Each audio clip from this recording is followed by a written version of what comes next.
other paper review shows out there. So join us 11 p.m. every night on GB News. The People's Channel, Britain's news channel.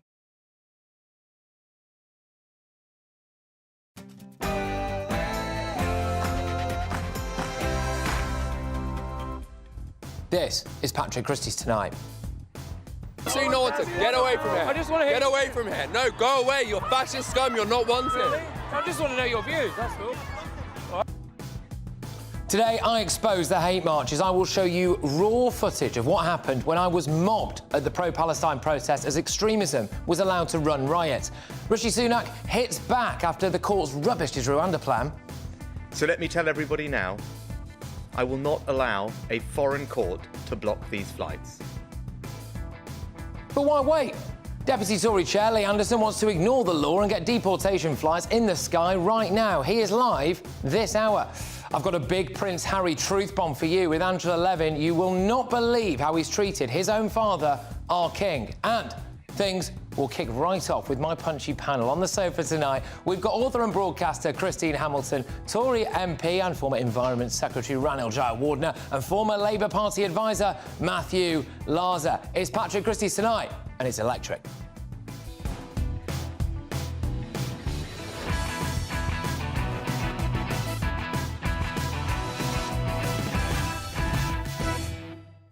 My unmissable rundown of Rishi Sunak's biggest day in office so far. Is he all mouth and no trousers? Can the new Home Sec James Cleverly really be trusted? That's all to come, as well as that explosive footage as I expose the hate marches. You will not want to miss a single second of that. But right now, it's your headlines with Polly.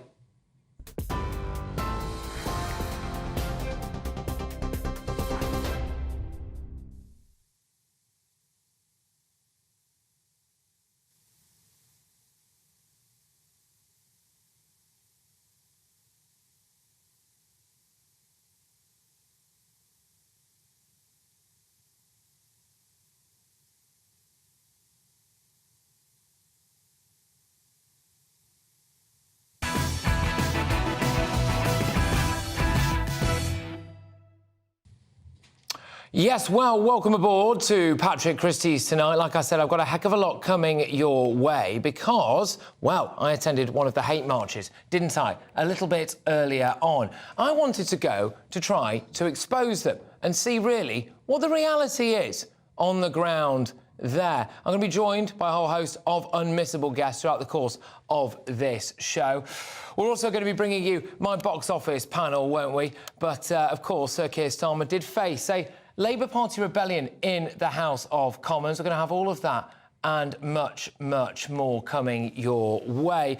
Look, pro-Palestinian supporters, they held a mass demonstration, didn't they, opposite the Houses of Parliament earlier this evening as the Gaza ceasefire vote progressed inside the chamber. But get a load of this, OK? A wise man once said the definition of madness is doing the same thing over and over again and expecting to get a different result. Well, if that's true, Rishi Sunak's illegal immigration strategy was madder than a box of frogs until today. The Rwanda plan got a kicking in the courts, a policy backed by the public but forwarded by a government that won a huge majority at the last election. Has democracy died? But tonight, Rishi came out fighting, not just for himself, but for the British people who want to stop the boats. Here he is, just hours ago, in a frankly sensational press conference, finally telling the ECHR, Strasbourg courts and lefty lawyers where to go. But of course, we must be honest about the fact that even once Parliament has changed the law here at home, we could still face challenges from the European Court of Human Rights in Strasbourg.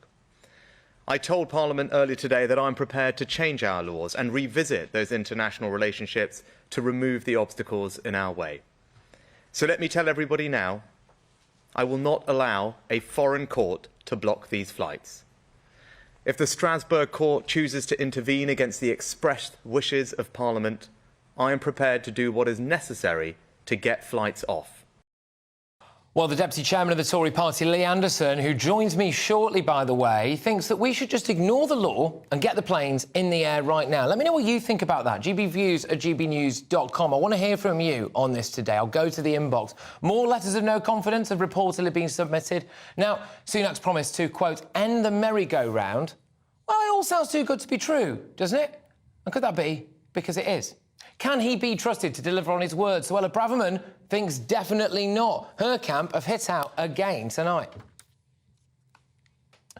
Yep, there we go. As Braverman tweeted out this was through an ally, this is a treaty which he's putting in legislation. It's just another version of Plan A. He'll be stuck in the courts again, more magic tricks from Rishi's magical thinking. And so, his replacement, the big, bad James Cleverly, was exposed today by the shadow Home Secretary Yvette Cooper for being a wet. You might have missed this, but we didn't.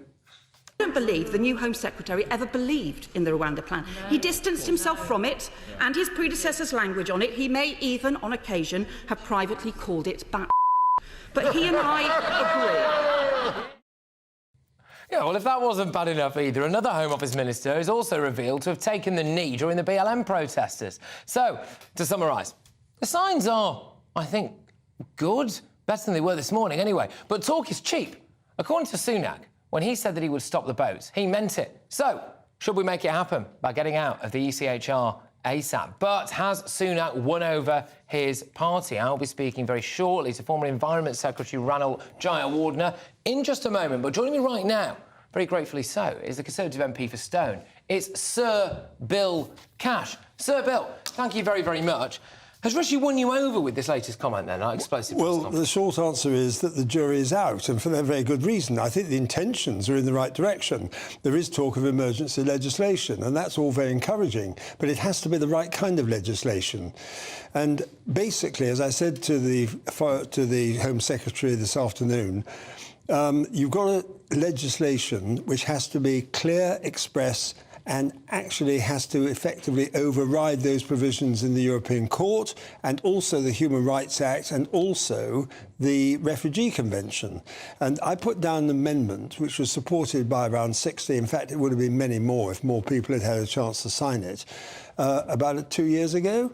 And that said that notwithstanding the existing legislation, that's the key wording, and that has hallowed words, those are hallowed words, they're well understood by the courts and by those who interpret legislation. And the net result is that you then get what you want on the tin. So the legislation actually provides something which the courts have to apply. It's not quite overriding the judges. It's not quite as simple as that. Yeah, I get that, but it requires a bit of bottle, doesn't it? It does, actually, yes. And I think I've got a bit of bottle. I think people have noticed that over the last 40 years. You have, but unfortunately, you're not the one with your finger on the trigger, are you? Well, I'm not so sure about that, but for this reason, that actually there is an enormous amount of support welling up in the House of Commons. I was at a meeting earlier this evening amongst the Conservative MPs who do really want the notwithstanding provision to be embedded.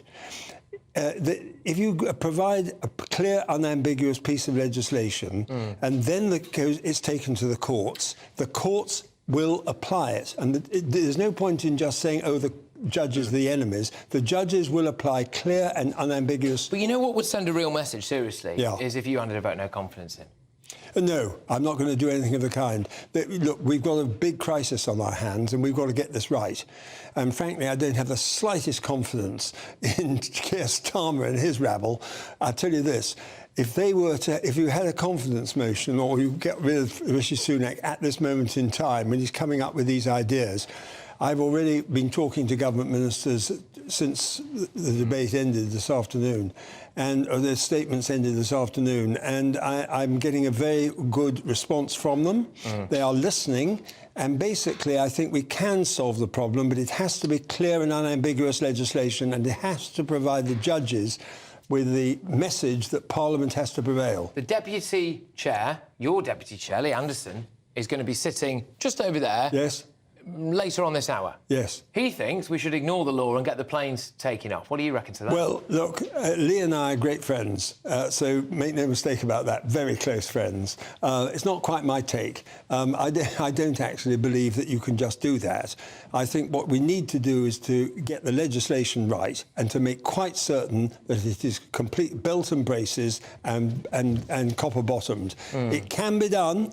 The words are there, and in fact, on the exiting the European Union, I used this formula about notwithstanding, and that was accepted by Boris in the Withdrawal Agreement Act of 2020, and it guarantees British sovereignty. What I want is a guarantee that this legislation will stop the boats, and it can be done, but it's going to require drafting in a particular way, and I'm already engaged in discussions with the government about how to do that. Why should the British public trust any of this. I'm not saying they shouldn't trust you. I mean, you're clearly a man of conviction. But why should they trust Rishi Sunak? Suella Braverman's just come out with a bombshell letter. I mean, she obviously doesn't believe a word of this. She's just already piped up through an ally saying that he lied to her about wanting to get out of the ECHR. James Cleverly, the new Home Sec, doesn't want to get out of the ECHR. We've got a new Home Office minister who also took the knee, apparently, at one of the BLM marches. What's going on here, you know? Yes, well, of course, and I quite understand the concern for those reasons, but what I am saying to you is this is a resolvable problem. There is an international part of this. The Refugee Convention, which we haven't mentioned yet, is a very important part of this. And in the amendment I put down a couple of years ago, it actually would have excluded the application of the Refugee Convention as well. Right. And basically, I'm told that there are 63 references, so I heard today, spilling around the place of judgments and rulings by the court which deals with the Refugee Convention. Okay.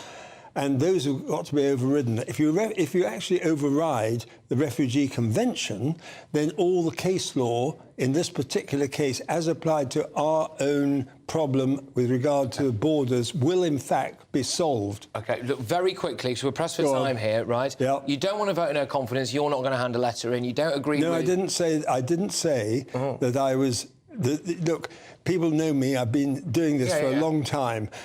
I'm interested in solutions, not in gestures. Yeah, fine. But you also don't think that we should just override it straight away like Lee Anderson, get the planes in the air. So do you also want us out of the ECHR? I would be happy if we did, but in this particular instance, my first priority is the borders of the United Kingdom, our sovereignty, our self-government and our democracy. That's what I want to deliver. And when I say that, it's not bullshit.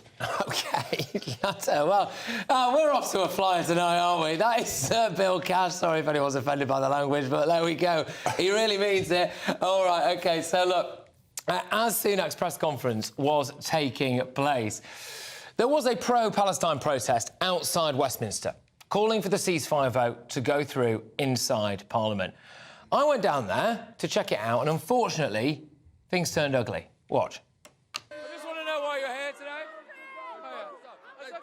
Go away, you're not wanted. Go away. You're absolutely not wanted. You're absolutely not wanted. Get away from here. I just want to hear... Get away from here. No, go away. You're fascist scum. You're not wanted. Really? I just want to know your views, that's all. All right, mate. Why are you here today? Sorry? Why are you here today? What do you think? Don't talk to them. Don't talk to them. So you think this is like normal behaviour in a democracy? Nobody talks to these people. Off our streets. Why don't you believe in the freedom of... Freedom of speech. GBNews. What a... GBNews. Off our streets. GBNews. That was the C word that older chap used to me at the end there. Let me tell you, there is a lot more where that came from, and I will show you the full, shocking, raw footage very, very soon. But first, let's get the reaction from my panel to an extraordinary day in the battle to stop the small boats. We've got author and broadcaster Christine Hamilton, we've got former Environment Secretary Ranil Jayawardena MP, and former Labour Party advisor Matthew Larser. Look, we normally do ladies first on this show, Christine, but we're going to have to go, I'm afraid, to Ranil as an MP. You know, do you think that Rishi Sunak here has played a blinder or stuffed us all? Well, I think the courts and the system that Tony Blair's left us have absolutely stuffed us. And so it's absolutely right now that we take this emergency legislation through. Sir Bill's absolutely spot on too, that what's crucial is that what's in that legislation is spot on. So there's no more room for error. That is actually a really interesting point. Christine, people were suggesting, and obviously stopping short of that enemies of the people headline, it was tweeted out, by the way, by a sitting Tory MP. Is there some kind of truth to the idea that the British public voted consistently to cut back on immigration, both legal and illegal, that the Tory party won a stonking majority based on that, and that actually now a few judges have blocked it? Well, yes, but they are, sadly, in a position to block it. That's the trouble. And the people voted overwhelmingly for it, and that's why Boris got the enormous majority, because we believed... Well, I didn't vote Tory, but they believed what the Tory government was saying to them, what the Tory manifesto said. And subsequent prime ministers have either been unable or unwilling to deliver what they promised. And I'm afraid I don't have any confidence in Rishi Sunak that he says he'll now twiddle everything. Unless we come out of the ECHR and abandon the UN Convention on Refugees, we're not going to solve this problem. We're just simply not. There will always be court case after court case. And if the Supreme Court had said this morning, yes, it's all right, you can go ahead, there would have been appeals to Strasbourg. It wouldn't have happened. And I just have no faith that there will be a plane early next year in the spring. Your views are shared by Linda, who's just got in touch, gbviews@gbnews.com. Keep these emails coming. I want to hear from you tonight. Linda says Rishi Sunak needs to go. The Tories have nothing to lose now. Get out of the ECHR, give the UK back to the British people. Matthew... Well, no, don't say... Can I just say, in case any... I don't say... No, you don't think he needs to go, but you're sceptical Dear of God, his no, ability they to can't do that again. Yeah, fine, there you go. Matthew, look, Rishi Sunak was in the House of Commons earlier today. He'd just been thwarted. The will of the people has been thwarted by these judges. Do you agree with that? No, look, I think the judges were enforcing the law. That's what they're there to do. It's a sign of a healthy democracy that you have strong checks and balances on power. 13 years the Tories could have come out of the ECHR. You say it's Tony Blair's fault. Tony Blair hasn't been Prime Minister for 17 years. You could have gone out of the ECHR. The Tories have what they've done is they've tried to show a little bit of leg to the Tory right and to the Daily Mail over the last 13 years. Or we're going to leave soon. We're going to have a review. And yet, we're still in the ECHR. Now, I think we should stay in the ECHR, but if anybody today to say that they haven't had 13 years to sort this out, it's nonsense. Yeah, look, the ECHR is... If you're talking about the ECHR, you're actually, in this context, answering the wrong question. The problem is the system that's been created by Tony Blair, which, in fairness, yes, we need to really get on with now, and that we've not had a long time to do it. Wait, hang on. Yeah. The problem is you locked us into a system in this country, aided by the Liberal Democrats, by the way, because in 5 years we were locked into a coalition with them, that had the Human Rights Act, that had the Equality Act, that had the Constitutional Reform Act, that created this notion of a Supreme Court. We never had one of these things. This idea of separation of powers, it's an American system, but who appoints the judges there? The President. We don't have that. Do you agree with Lee Anderson, who's on shortly, that we should just get these flights taken off right now? Well, I think we need to get this legislation through quickly, and we can get legislation through in a day. The Dangerous Dogs Act was taken through in a day. There's no reason why we can't do this. Christine, do you think the flights should just take off now?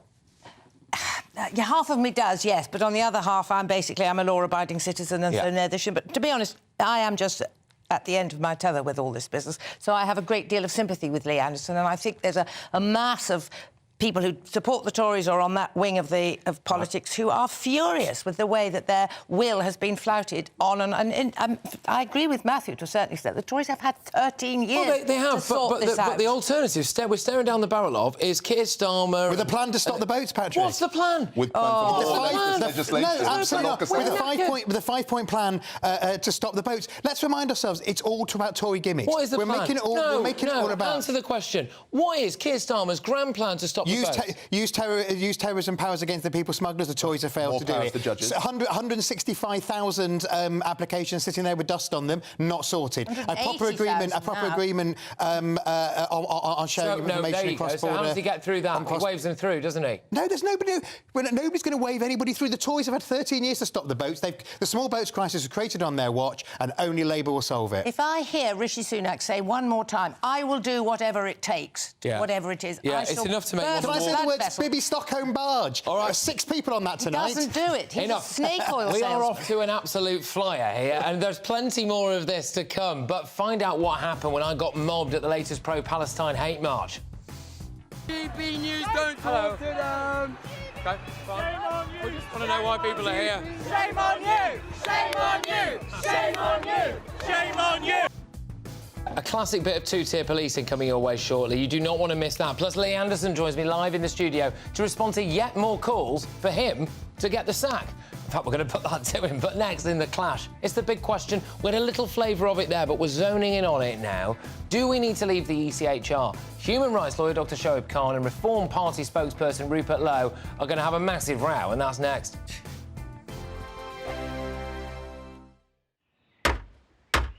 Who is it? We're here for the show.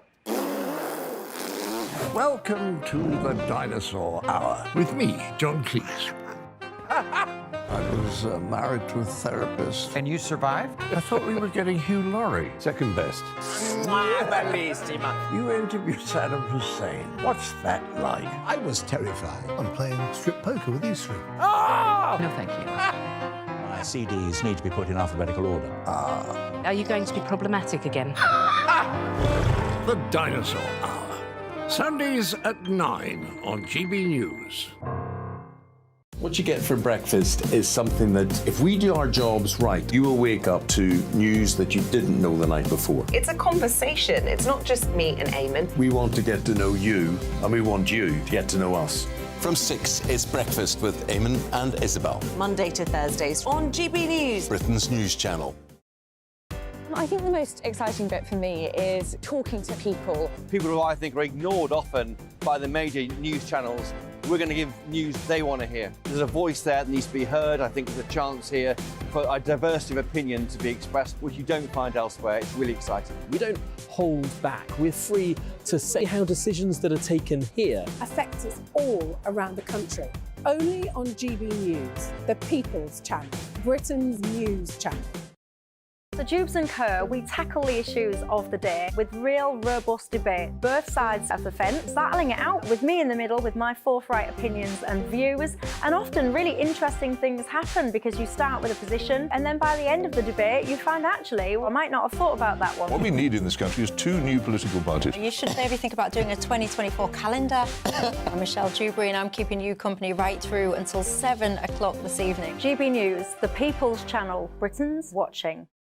Tired of the usual focus-tested, pre-prepared Westminster runaround? Well, so am I. So you want higher taxes? Is your department to blame for this? Are you rethinking this policy? Every Sunday at 9:30, I'll be sitting down with those in power to get the truth about the issues affecting you. Let's be honest, we've known about the cost pressures of this project for years, not months. That's the Camilla Tominey Show, a politics show with personality. On GB News, the People's Channel, Britain's news channel.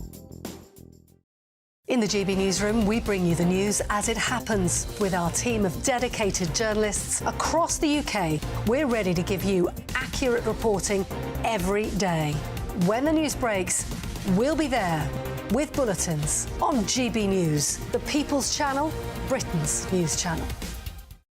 When the news happens, it happens here. And really important breaking news. Breaking news this morning. On TV, radio and online, the news starts here on Britain's Newsroom. All the biggest stories and the answers that you need from across the UK and beyond. Join Britain's Newsroom from 9:30 on GB News. The People's Channel, Britain's news channel.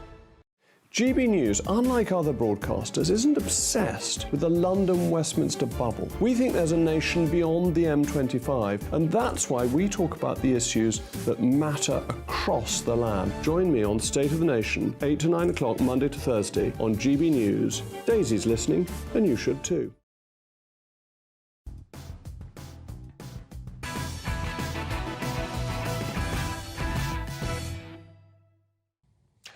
Well, Tory Deputy Chairman Lee Anderson is live in the studio shortly. He thought we should ignore the law and get the Rwanda flights taken off, and there are calls for him to be sacked. But first, it's time for the clash.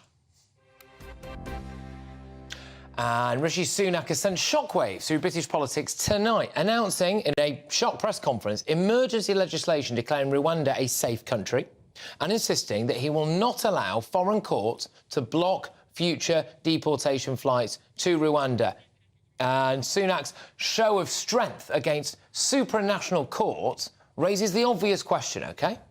Could he ultimately end up leading us out of the European Convention on Human Rights? What do you think? In the inbox right now, Linda says, just get out of the ECHR, stop talking tough and BSing us all, and just turn the boats back as well. Get your views coming in, gbviews@gbnews.com. But as Rishi Sunak says that he will not allow foreign courts to block deportation flights to Rwanda, should we actually leave the ECHR? OK? Let me know your thoughts. That email again, gbviews@gbnews.com, @gbnews on Twitter. While you're there, take part in our poll. Results shortly. But going head-to-head on this now, I'm joined by human rights lawyer Dr Shoaib Khan and Reform Party spokesperson for business and agriculture, Rupert Lowe. Rupert, I will start with you. Out of the ECHR now? Well, I've been consistent in saying that's the only solution, Patrick. And if you read Suella Braverman's resignation letter, she was quite clear that she thought she'd done a deal with Rishi, that would be what was happening. But she's quite clear that the current legal situation is not going to deliver the result the British people want. And part of the Brexit vote was all about protecting our borders. We are now a sovereign nation, and sovereign nations do exactly that. The sad fact of the matter is, though, with an 80-seat majority, the Tories have singularly failed to do anything until they're now panicking that the only thing that's going to save them is the improving economy, which is simply not going to happen over the next 12 months. So I think this is a degree of panic from Rishi Sunak. Read Suella Braverman's resignation letter. He must answer those points that she's raised. All right. Now, human rights lawyer Dr. Shoaib Khan, look, before you tell me that we would be joining Belarus and Russia if we were out of the ECHR, I'm just going to politely remind you, Canada are in the ECHR, and they're absolutely bloody lovely, aren't they, when it comes to human rights? So what are you so afraid of about us pulling out the ECHR? Yeah, I mean, so firstly, just talking about Rishi Sunak's speech really quickly. I mean, I think such a ridiculous suggestion what he's actually done, where, you know, the Supreme Court today, the UK Supreme Court, went through Rwanda's human rights record in detail, talking about extrajudicial killings, enforced disappearances, refugees being, live ammunition being used against refugees. So many examples of, you know, blatant human rights breaches, and essentially concluding, yes, we agree with the evidence between us. We've looked at the evidence. Rwanda is not a safe country. And then can I just politely just stop you there? I'll go back to you on this, Shoaib. I'm just literally reading an article right now from the UNHCR. People can actually look at it on their screens now if they don't believe me. The UNHCR, their commissioner, has praised Rwanda for offering life-saving haven for refugees. So, is that a load of rubbish? Sorry? Yeah, I know. Are you saying the Supreme Court judgment? The UNHCR has praised Rwanda for offering life-saving haven for refugees. So the UNHCR, actually, when it wants to, thinks that Rwanda is a safe country. Yeah, no, but I mean, basically the point I was making, obviously that's what the British ambassador to Rwanda warned at the time. Rwanda is not safe. It warned Priti Patel. That's what the Foreign Office said. That's what our ambassador said. And the Supreme Court considered all those things. The point I'm making is, a few hours later, Rishi Sunak stands up and his speech is, well, I will declare in Westminster that Rwanda is a safe country. I think that's such a ludicrous thing to do. The point is, work through Rwanda, make it safe. You just declaring it safe is not going to make it safe. The UNHCR thinks it's safe. Okay. Yeah, but that's just the point I want to make. I think that's a ridiculous thing to be doing. Rupert, but in terms of the ECHR... Rupert, I'm going to go to you now, Rupert. Go on, what do you say? In Rwanda, Arsenal tell us to visit Rwanda on their shirt. Paul Kagame in Rwanda has rejected international aid. He's built an incredibly effective country. He's rejected all this sort of aid that used to go into African countries. He's made his country proud. He's made it, it delivers very good public services. There's absolutely nothing wrong with Rwanda. And the deal, as you quite rightly say, the deal we've got with Rwanda is perfect. And one of the reform has a 6-point plan to solve the problem we always have had. And one of them is offshore processing centres. And Rwanda is a perfect place to deal with that. So I think it's nonsense to suggest that Rwanda is not a safe country. It is. Dr. Shoaib, what would you say to people who might be watching this now, listening to it, and thinking, you as a human rights lawyer, maybe you want us to stay in the ECHR because it can ramp up your legal fees, can't we? We have more appeals and it keeps dragging it out. Maybe the cynic in me would say that's one of the reasons why you're so in favour of it. Yeah, I mean, but that's the thing. I mean, you know, especially when, for instance, they brought in Rwanda, I'm sure lots of people, lots of lawyers, immigration, asylum, human rights lawyers, made lots of money because of Rwanda. But the very day it came in, we were all opposing it. If they had just ended it there, we wouldn't have made any money. And that's the whole point. We make money because the government keeps coming up with these, you know, absolutely crazy, unlawful plans. And the point is, if they followed the law, then we wouldn't make any money. And that's the whole point. So, yeah, I mean, obviously, that's a ridiculous suggestion to be making anyway, that anyone interested in human rights is in it for the money. So I think, you know, but generally, okay. Yes, of course it is. I mean, I think any lawyers, I mean, human rights lawyers are probably the lowest paid of lawyers. I'm sure there's many other areas of law anyone would go into if you were actually going, you know, if you were actually in it for the money. But in terms of the ECHR, of course, you know, you mentioned the Russia and Belarus thing, but just generally a few technical points. So firstly, the Good Friday Agreement. this is part of the Good Friday Agreement, something that the agreement is based on, that we would remain a signatory to the ECHR. No one even addresses that anymore. What's going to happen there? And there are so many other technical points. I mean, we've seen what's happened with Brexit. So that's the point. You know, the Tories have been talking about it for 13 years. You make a good point with Brexit, because I think we can add this to a long list of things that have turned their backs on ordinary British people. OK, I'm going to give a very quick final word to you on this, Rupert, because we're having a look at the situation now where the British public voted for Brexit in 2016, democratic referendum, stonking majority for the Tories in 2019, and consistently have voted to lower immigration. I do seriously think if there was a referendum on the ECHR tomorrow, there's a decent chance it would win. But time and time again, it does feel as though the public are having their will thwarted by a small group of people. Thank you, Patrick. I mean, at the end of the day, the British establishment is completely out of touch with the majority of British people. And Brexit was mainly about becoming a sovereign nation with an accountable parliament in Westminster that controlled and basically managed our borders. And proper immigration should be done correctly. We should be filtering the people who come in. We should be ultimately making sure that illegal immigration is not tolerated, and that we actually accept legal immigration. Legal immigration is good, but it has to be done in a structured way. And the British people want that. That's what they want. They don't want armies of illegal immigrants, largely young men, coming in on dinghies and effectively causing problems. I mean, look at some of these Hamas marches we've got in London now. It's just unacceptable. Well, it's interesting you should mention that. Because, again, I'm going to be showing later on what happened when I went to one of these marches. And for anyone who's still got their head buried in the sand about the reality of what is going on in our streets right now, I urge you to just stay tuned, because, well, you'll be shocked by what you see. Both of you, thank you very, very much. Shoaib Khan there, human rights lawyer, and Rupert Lowe as well, of Reform. So, look, who do you agree with there, right? Should we just leave the ECHR? I'm going to go to Twitter first, because it is absolutely popping off on Twitter. Make sure that you get in touch with us there. It's at GBNews. But Mary says, we don't need to leave anything. Just stop the boats. If our political elite can't protect our borders, then they are not fit for purpose. Well, yeah. Fred says, it doesn't matter. It wasn't the ECHR that stopped this, it was the UK Supreme Court. Sunak needs to sort them out. He can ignore the ECHR anyway. I get what you're saying there, 100%, but at the same time as well, of course, as he got the bottle, Ms on X says, well, obviously the UK should leave the ECHR, but many countries just ignore the ECHR anyway. Yeah, I think that's what people are thinking at the moment. Look, your verdict is in. 88% of you in our poll agree that we should leave the ECHR. 12% of you say that we shouldn't. Get the emails coming in, gbviews@gbnews.com. Mimi's just been on. Yes, we should just come out of the ECHR. Coming up, though, I march straight in to the dark underbelly of these pro-Palestine demonstrations. So you know what to get away from here. I just want to get away from here. No, go away. You're fascist scum. You're not wanted. Really? I just want to know your views. That's all. Yep, it's not just a fringe minority of lunatics at these marches, let me tell you, and two-tier policing is real. I'll get the reaction of my panel to that. But next, Lee Anderson is live in the studio after calls for him to be sacked for saying that we should just defy the law and get the flights to Rwanda off the ground. Well, he's back in the headlines. But is there anything that you'd like me to ask him? Get those emails coming in shortly. What do you want me to ask Lee? We always want to hear from you. gbviews@gbnews.com. Lee Anderson is in here in a moment responding to calls for him to be sacked today. See you in a tick. I think the most exciting bit for me is talking to people. People who I think are ignored often by the major news channels.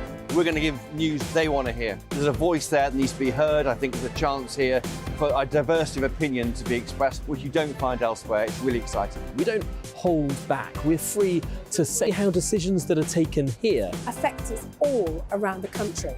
Only on GB News, the People's Channel, Britain's news channel. There's only 3 people you can trust in life.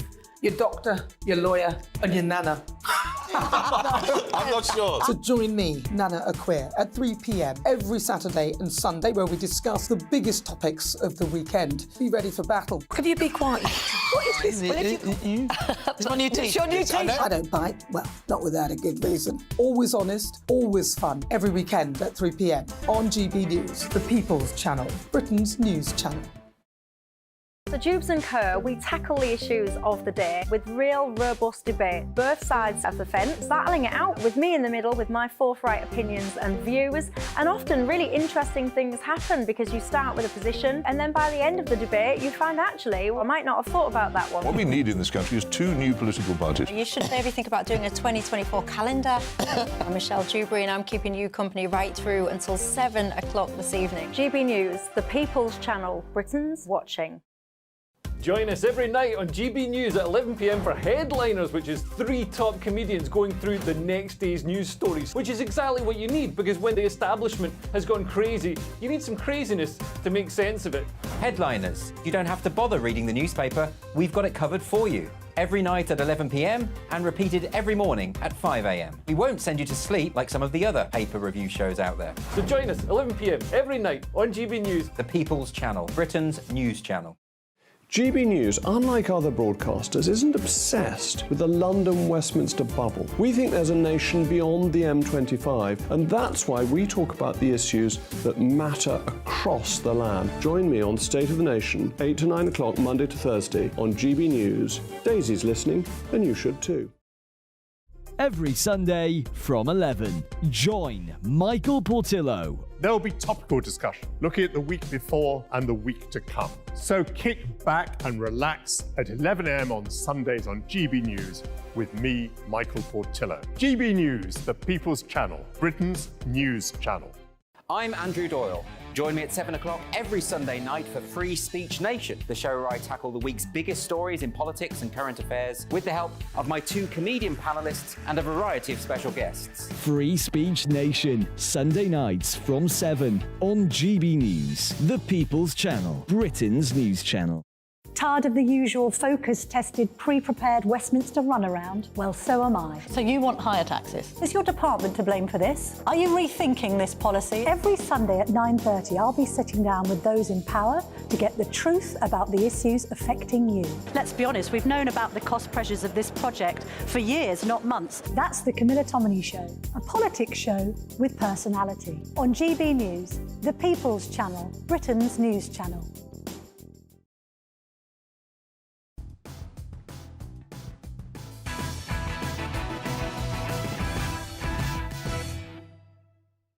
Welcome back to Patrick Christys Tonight. Now, soon I will be speaking with royal author Angela Levin, who is dropping a royal exclusive for you about Prince Harry right here on this show. But now you just got a cheeky little glimpse of him there. I'm joined by the one and only Lee Anderson. Now, look, Lee, you've been making a heck of a lot of headlines again, as you do, OK? The Supreme Court blocked the Rwanda deal. You said it's a dark day for the British people. We should just get the planes in the air right now and send them back to Rwanda. Steve in Lancaster's emailed in. He says, Lee, what time is the first flight from England? But at the Prime Minister's press conference earlier, ITV journalist Anushka Ashtana was desperate to know if you'd be sacked for your comments, all right? So here's what he said.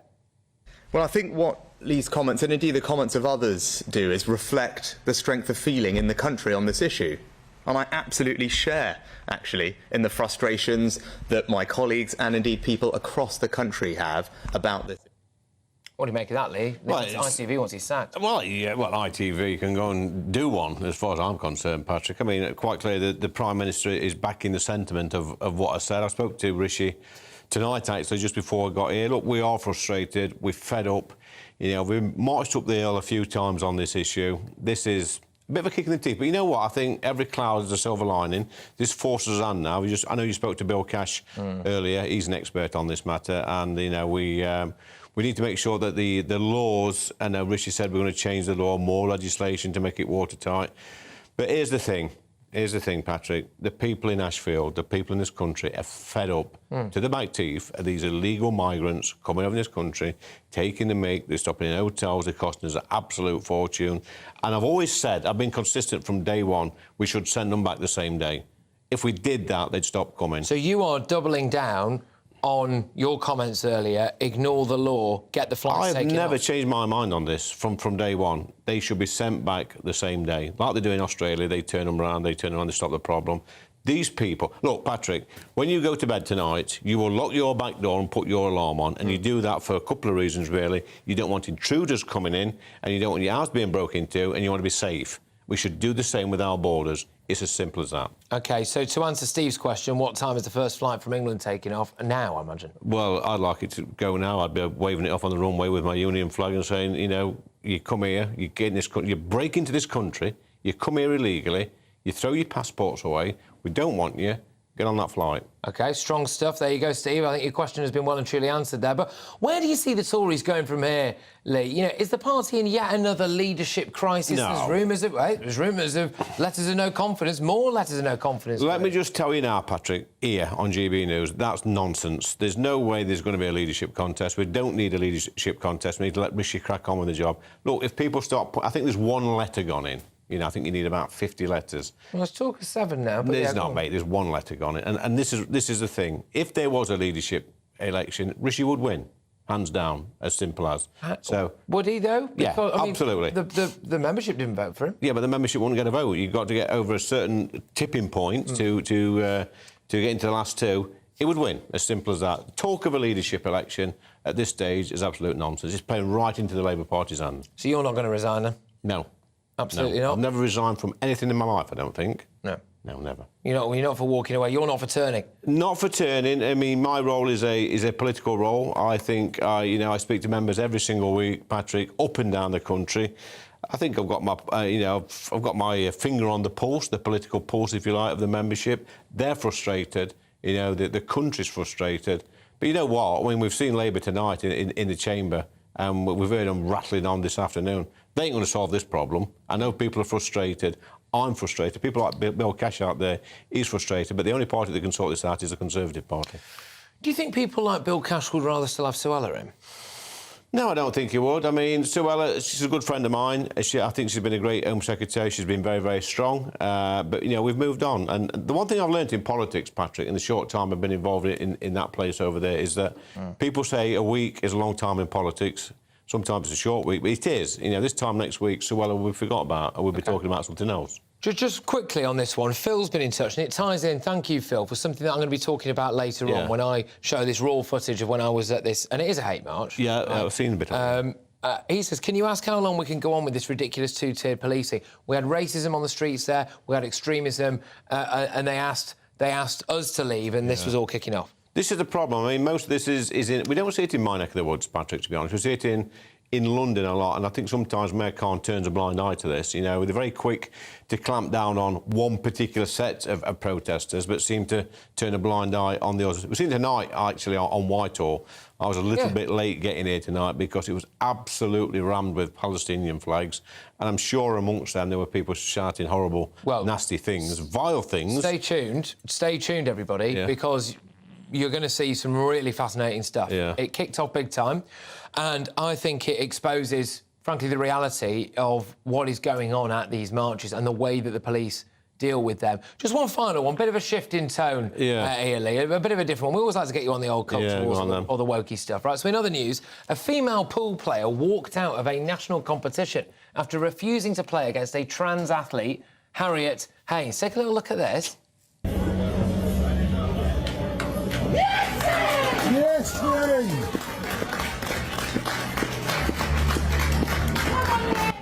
Right, so they refused. They refused to play against the trans athlete. You're a strong defender of women's sports. Your reaction? Why are the men, basically, Patrick, why are these men intent on competing in women's sports? That's the question I want to... they'll win? Well, because they'll win. This man, dressed as a woman, he probably wouldn't get in the top 50 or top 100 of pool or snooker players in the world as a man. So what they're doing, Patrick, they're cheating. And, you know, if you're a woman and you take up a sport and you compete against women and you practice from a young girl and spend all your spare time practicing in a particular sport, then all of a sudden this Harriet, probably Harry in a previous life, comes along, gets his stick out and starts thrashing all the women at pool. It's absolute nonsense. He ought to be ashamed of himself. Absolutely fed up to death at this nonsense in this country. I can tell you are bubbling. I'm furious. Actually, just generally under the surface. I spoke to colleagues earlier about, you know, men just going in. You know, one time a day, Patrick, if a bloke turned up at a swimming baths when I was a kid and dressed as a woman went into the changing rooms, he'd get 6 months for that, and probably a good hiding down at local miners' welfare. All right.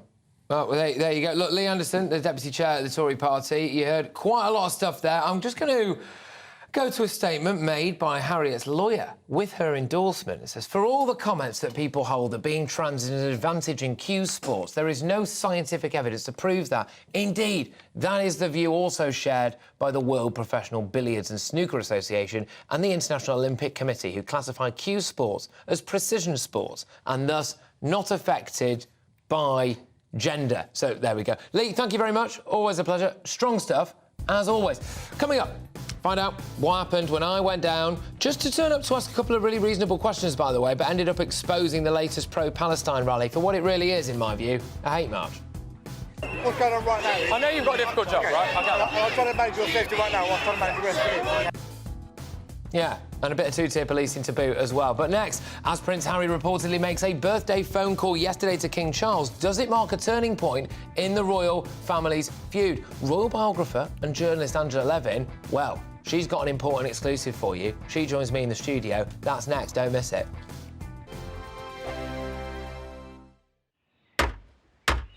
Who is it? We're here for the show. Welcome to the Dinosaur Hour with me, John Cleese. I was married to a therapist. And you survived? I thought we were getting Hugh Laurie. Second best. You interviewed Saddam Hussein. What's that like? I was terrified. I'm playing strip poker with these three. Oh! No, thank you. My CDs need to be put in alphabetical order. Are you going to be problematic again? The Dinosaur Hour. Sundays at 9 on GB News. Tired of the usual focus-tested, pre-prepared Westminster runaround? Well, so am I. So you want higher taxes? Is your department to blame for this? Are you rethinking this policy? Every Sunday at 9:30, I'll be sitting down with those in power to get the truth about the issues affecting you. Let's be honest, we've known about the cost pressures of this project for years, not months. That's the Camilla Tominey Show, a politics show with personality. On GB News, the People's Channel, Britain's news channel. In the GB Newsroom, we bring you the news as it happens. With our team of dedicated journalists across the UK, we're ready to give you accurate reporting every day. When the news breaks, we'll be there with bulletins on GB News, the People's Channel, Britain's news channel. Now then, Lee Anderson here. Join me on GB News on my show, The Real World, every Friday at 7 p.m. I'm not eating bloody cat. Are you Delicious. mental? Open your mouth. OK, here comes a train. Reminds me of the scene in Singing in the Rain. Adam, is that a good one? Whoa! Join me at 7 on GB News, Britain's news channel. I'm Andrew Doyle. Join me at 7 o'clock every Sunday night for Free Speech Nation, the show where I tackle the week's biggest stories in politics and current affairs with the help of my two comedian panellists and a variety of special guests. Free Speech Nation, Sunday nights from 7 on GB News, the People's Channel, Britain's news channel. GB News, unlike other broadcasters, isn't obsessed with the London-Westminster bubble. We think there's a nation beyond the M25, and that's why we talk about the issues that matter across the land. Join me on State of the Nation, 8 to 9 o'clock, Monday to Thursday, on GB News. Daisy's listening, and you should too. I think the most exciting bit for me is talking to people. People who I think are ignored often by the major news channels. We're going to give news they want to hear. There's a voice there that needs to be heard. I think there's a chance here for a diversity of opinion to be expressed, which you don't find elsewhere. It's really exciting. We don't hold back. We're free to say how decisions that are taken here affect us all around the country. Only on GB News, the People's Channel, Britain's news channel.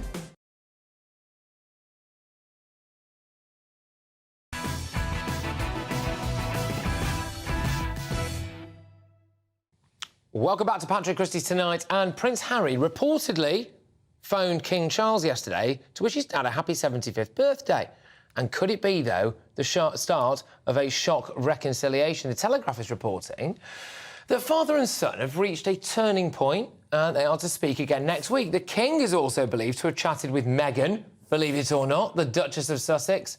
But royal biographer and journalist Angela Levin joins me now. And Angela, I think you've got a thing or two to say about this in an important update. Yes, I don't actually believe that he rang. One reason is that King Charles has his day very carefully worked out, and he doesn't just take phone calls that happen by chance. You can't ring him directly because he doesn't have a mobile, and it would have gone through various aides. I don't believe it as well because he would have protected himself. If you're going to have a birthday and a lovely time, you don't want Harry ringing you and started moaning and groaning and attacking you and saying you've got to apologise to Meghan. And I don't think you can turn from all the nasty, hateful things that he said in his book, on TV, and suddenly Mr. Nice Guy, and Meghan talking to him as Mrs. Nice Guy. I just don't think it happened. But we'll wait and see, because there have been other occasions when Harry has said he's wrong or he's been somewhere and taken a child, and that's not been true. So I think we wait. I'm not 100% sure, but it doesn't fit in at all.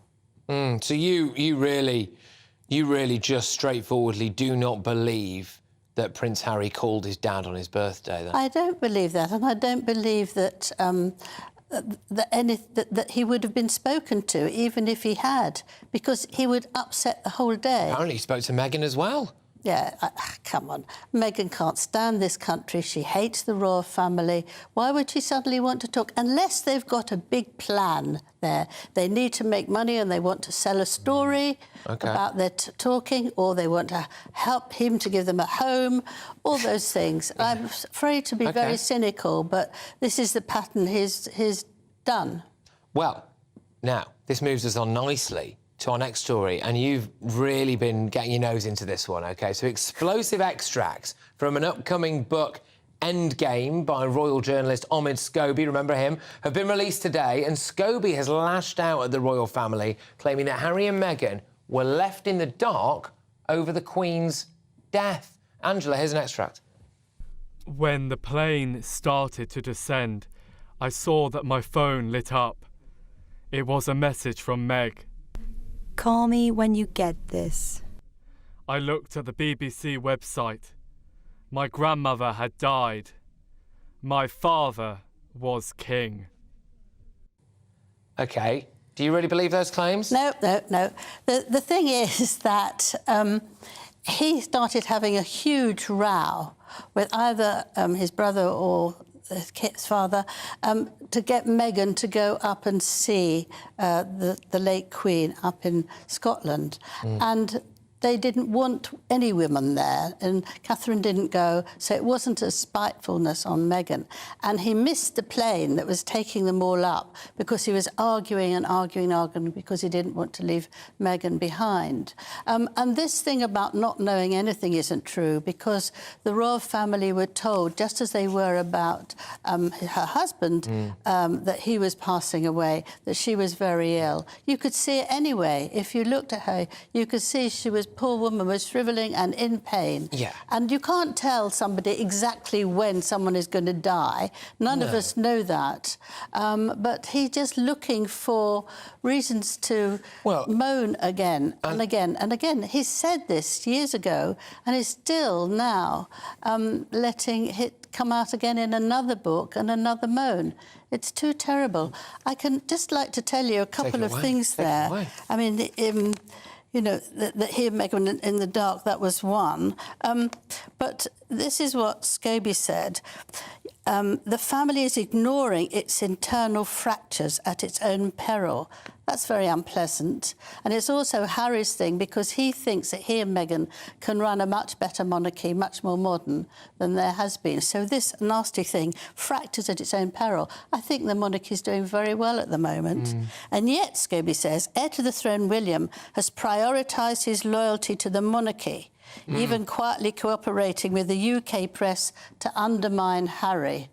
Now, first, why shouldn't he prioritise his loyalty? That's what he is. He's heir to the throne. He's trying to his father. Exactly. No.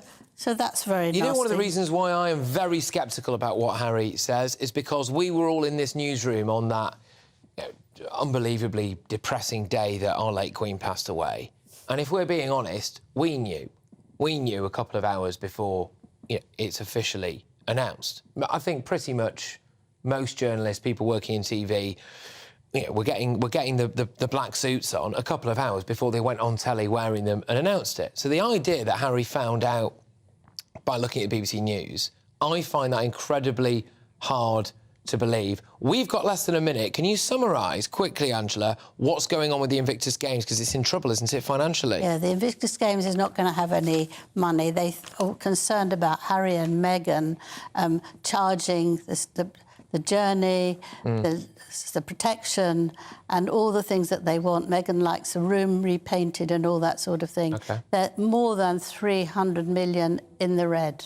OK. Right, interesting stuff. A spokesperson on behalf of the Invictus Games has said there are no budgetary issues relating to Invictus Games Vancouver Whistler 2025 and the organisation is on track to meet its revenue, sponsorship and fundraising targets. Well, that's interesting. Certainly not the view of Angela Levin or several other people doing the reports at the moment. Angela, thank you. Always a treat. That was royal biographer and journalist Angela Levin. Coming up, after Labour frontbenchers defy Keir Starmer and quit to back a Gaza ceasefire, is the party imploding? Former Labour aide Stella Kidu and GB News senior political commentator Nigel Nelson join me live later for that debate. You won't want to miss it. But next, find out what happened when I went to the latest pro-Palestine protest in central London early this evening. You're not one of it. This guy wanted it. But are you?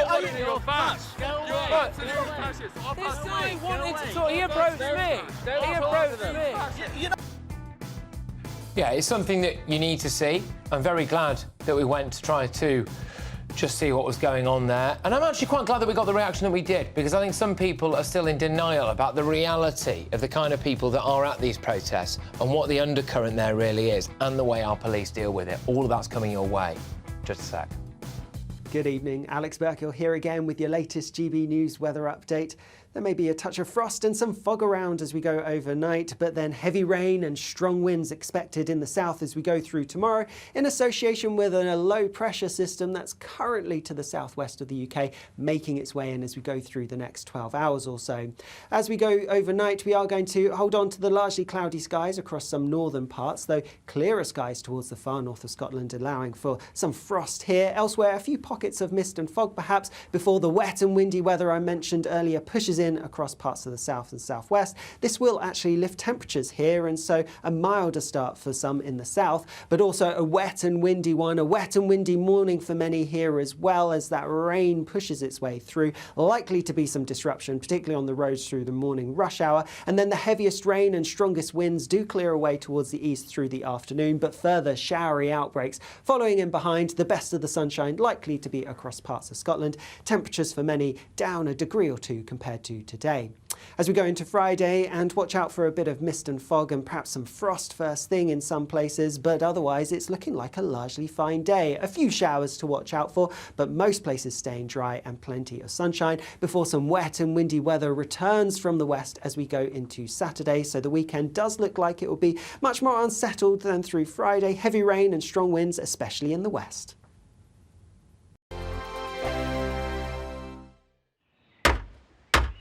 Who is it? We're here for the show. Welcome to the Dinosaur Hour with me, John Cleese. I was married to a therapist. And you survived? I thought we were getting Hugh Laurie. Second best.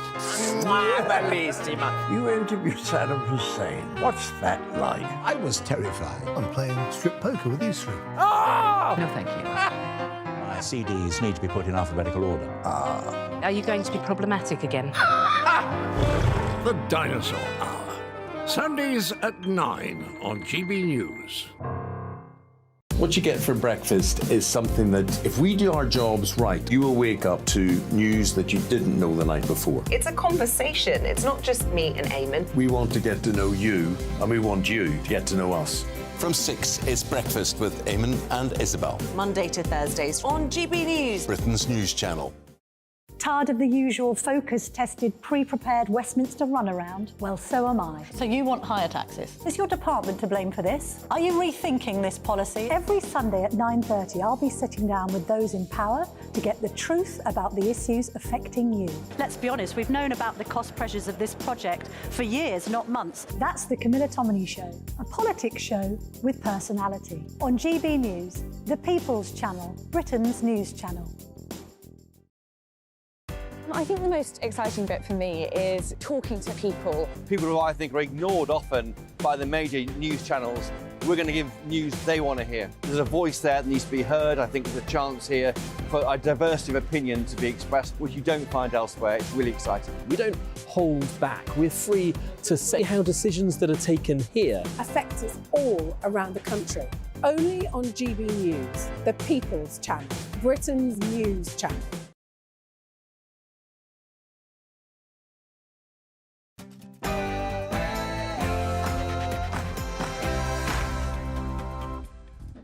This is Patrick Christys Tonight. GBNews, don't talk to them. Okay, fine. We just want to know why people are here. Shame on you! Shame on you! Shame on you! Shame on you! Well, I expose the hate marches and show you as the police just stand by and allow racism and extremism on the streets, but clamp down on the free press. Now, has Rishi Sunak finally grown a pair? If the Strasbourg court chooses to intervene against the expressed wishes of Parliament, I am prepared to do what is necessary to get flights off.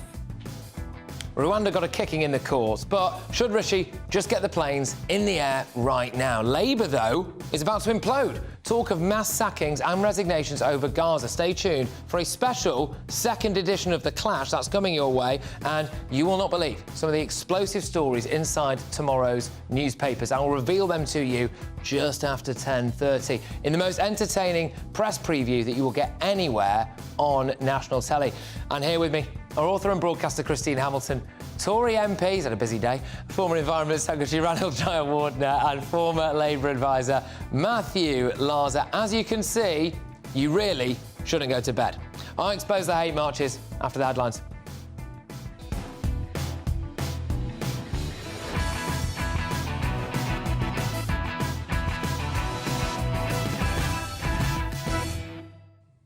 The full clip of my enlightening and alarming trip to today's pro-Palestine demonstration, one of the most shocking experiences I've had as a journalist, and it's right after the news right now with Pop.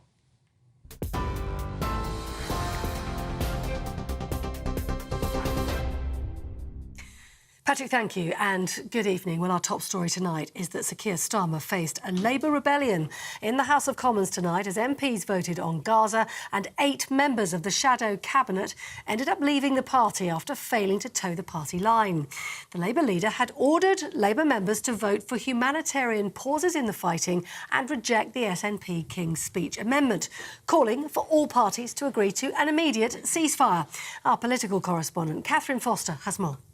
A real challenge to Sir Keir Starmer's leadership. He'd hoped that by offering a vote on a Labour amendment, that would be enough to stave off a rebellion, but it was not to be. Just over a quarter of Labour MPs, some 56, actively sided with the Scottish National Party and voted for a ceasefire, despite explicit instructions not to do so. Now, 8 shadow ministers and 2 parliamentary private secretaries have now left the front bench. The most well-known example, I think, probably Jess Phillips. She was Shadow Domestic Violence and Safeguarding Minister. Proof that Rishi Sunak is not the only party leader struggling to manage his own party. Foster reporting from Westminster earlier on. Well, meanwhile, pro-Palestinian supporters held a mass demonstration opposite the House of Commons early this evening as the Gaza ceasefire vote progressed inside the chamber. Protesters were chanting, "We are all Palestinians," and they held up placards reading, "Free Palestine." The GB News team also heard anti-Israel chants and witnessed anti-Semitic sloganeering. The Met Police says the event is now over, but they monitor a group which continues the protests. Now, the Prime Minister says he will introduce emergency legislation to deem Rwanda a safe country and prevent legal challenges in the future. It comes after the Supreme Court this morning ruled the government's Rwanda plan was unlawful. Rishi Sunak says he doesn't agree with the ruling, but he does respect it. Mr Sunak says the European Court of Human Rights would still be able to intervene in a new treaty, but won't be able to block flights. He says he'll do all he can to bring fundamental change to the country. We are a reasonable government, and this is a reasonable country. But the British people's patience can only be stretched so thin, and they expect the boats to be stopped. That is why I made it one of my 5 priorities. And whatever our critics might say, we are making progress. Because the Rwanda scheme is only one part of our strategy. Last December, the number entering the UK illegally in small boats had more than quadrupled in just 2 years. Now, with the recent storms we've been having, a huge whale has been found dead on a beach in Cornwall. It was discovered on Newquay's Fistral Beach early this morning by members of the nearby activity centre there. It's a fin whale, and fin whales are the second largest mammal following the blue whale in the world. The authorities have urged members of the public to avoid the area completely until the mammal can be removed. This is GB News across the UK on TV, in your car, on digital radio and on your smart speaker by saying play GB News. This is Britain's news channel.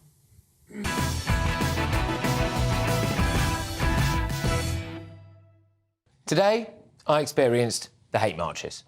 Too many people, too many politicians, too many faux-worthy individuals have been burying their heads in the sand for too long about what is really taking place on our streets right now. I went to Parliament a couple of hours ago as people gathered to call for a ceasefire at a pro-Palestine demonstration. I just went to walk through that crowd. Now, as I was waiting, the crowds really ramped up.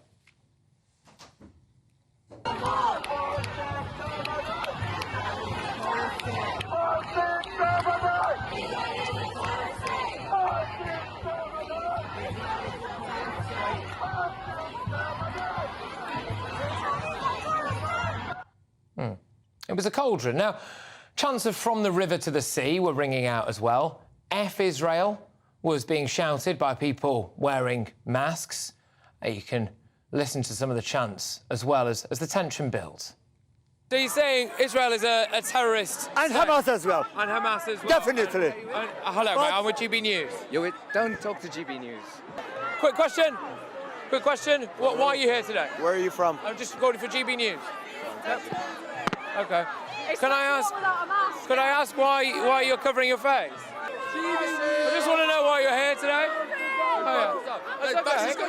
Go away, you're not wanted. Go away. You're absolutely not wanted. You're absolutely not wanted. Get away from here. I just want to hear. Get away from here. No, go away. You're fascist scum. You're not wanted. Really?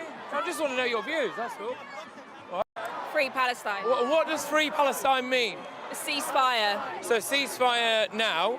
Okay, and what do you think? Don't speak to them, they're GB News. I'm just asking normal. Ceasefire. Don't speak to them. Right. Keep moving. You're having a normal chat. No, they're kind. I don't want to talk to you. GB News, don't talk to them. Okay, fine. We just want to know why people are here. Shame on you! Shame on you! Shame on you! Shame on you! Interesting. All right, mate. All right, mate. Why are you here today? Sorry? Why are you here today? What do you think? Don't talk to them. Don't talk to them. I'm just asking people why they're here. Shame on you.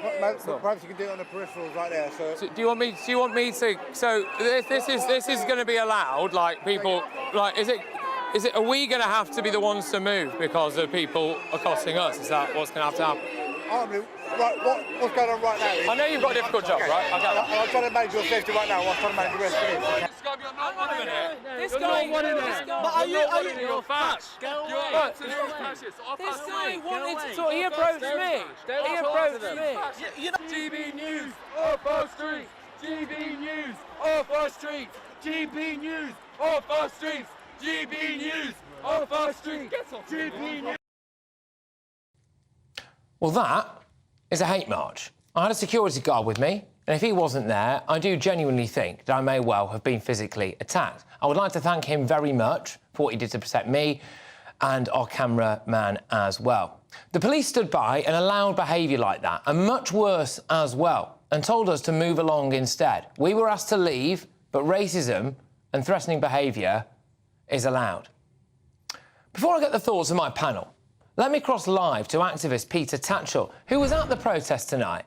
Peter, you can't seriously call this peaceful protest anymore. You can't even surely say now that this is a fringe minority of people. I've been there, I've lived it, I experienced it. Well, there are about 5,000 to 10,000 people there outside Parliament tonight. What you experienced was not typical. That was not what the majority of people were there for. They were respectful and kind and simply calling for a ceasefire in order to protect... My presence alone... I'm sorry, but that's not true, right? They might have been, quote, respectful and kind to you or to someone like Greta Thunberg or whoever else, but they are not respectful or kind to anyone that they disagree with. And is it not reasonable to expect or suggest that if a Jewish person had walked through that crowd today, they would have been torn limb from limb? No, that's not true. There were Jewish people there, and they were welcome, and they were embraced by the rest of the crowd. You had a bad experience with about 10 or 12 people. There were 5,000 to 10,000. 10 or 12 people. 10 or 12 people. You are absolutely having a... How can you honestly still condone what's going on at these marches? You are... For a man who I like, Peter, I don't understand why you're choosing to go into bat, firstly, for a group of people who are violent and thuggish and angry and hateful, OK, and who also, some of them, given what we've seen at previous things with I fully support Hamas, I seriously do think would actually, well, how would they respond to you and your particular views, Peter? They'd execute, wouldn't they? Well, I don't condone what was done to you. You know, I do not support that. But I don't think you can damn the whole group of people on the basis of your personal experience. I mean, I have been on all these marches. I've never heard a single word of anti-Semitism or support for Hamas.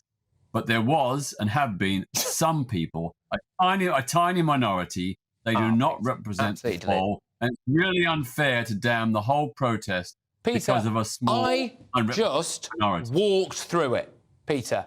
I just started at one point and just walked through it with a camera, and everyone can see that, and that is the reality, Peter. I'm sorry, but that is the reality, and people can keep burying their heads in the sand as much as they want, but that's that. Peter, look, thank you. Anyway, Peter Tatchell.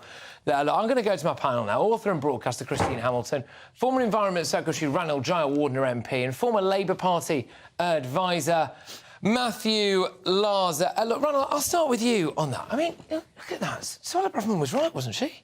Yeah, I mean, it's wholly unacceptable that there is so much abuse, so much danger of violence that sadly there does seem to be a reluctance to call out that sort of behaviour for what it is. I mean, Peter's probably right that there are some people who go along to these marches with the best of intentions, but sadly too many people then get dragged along by the wrong crowd.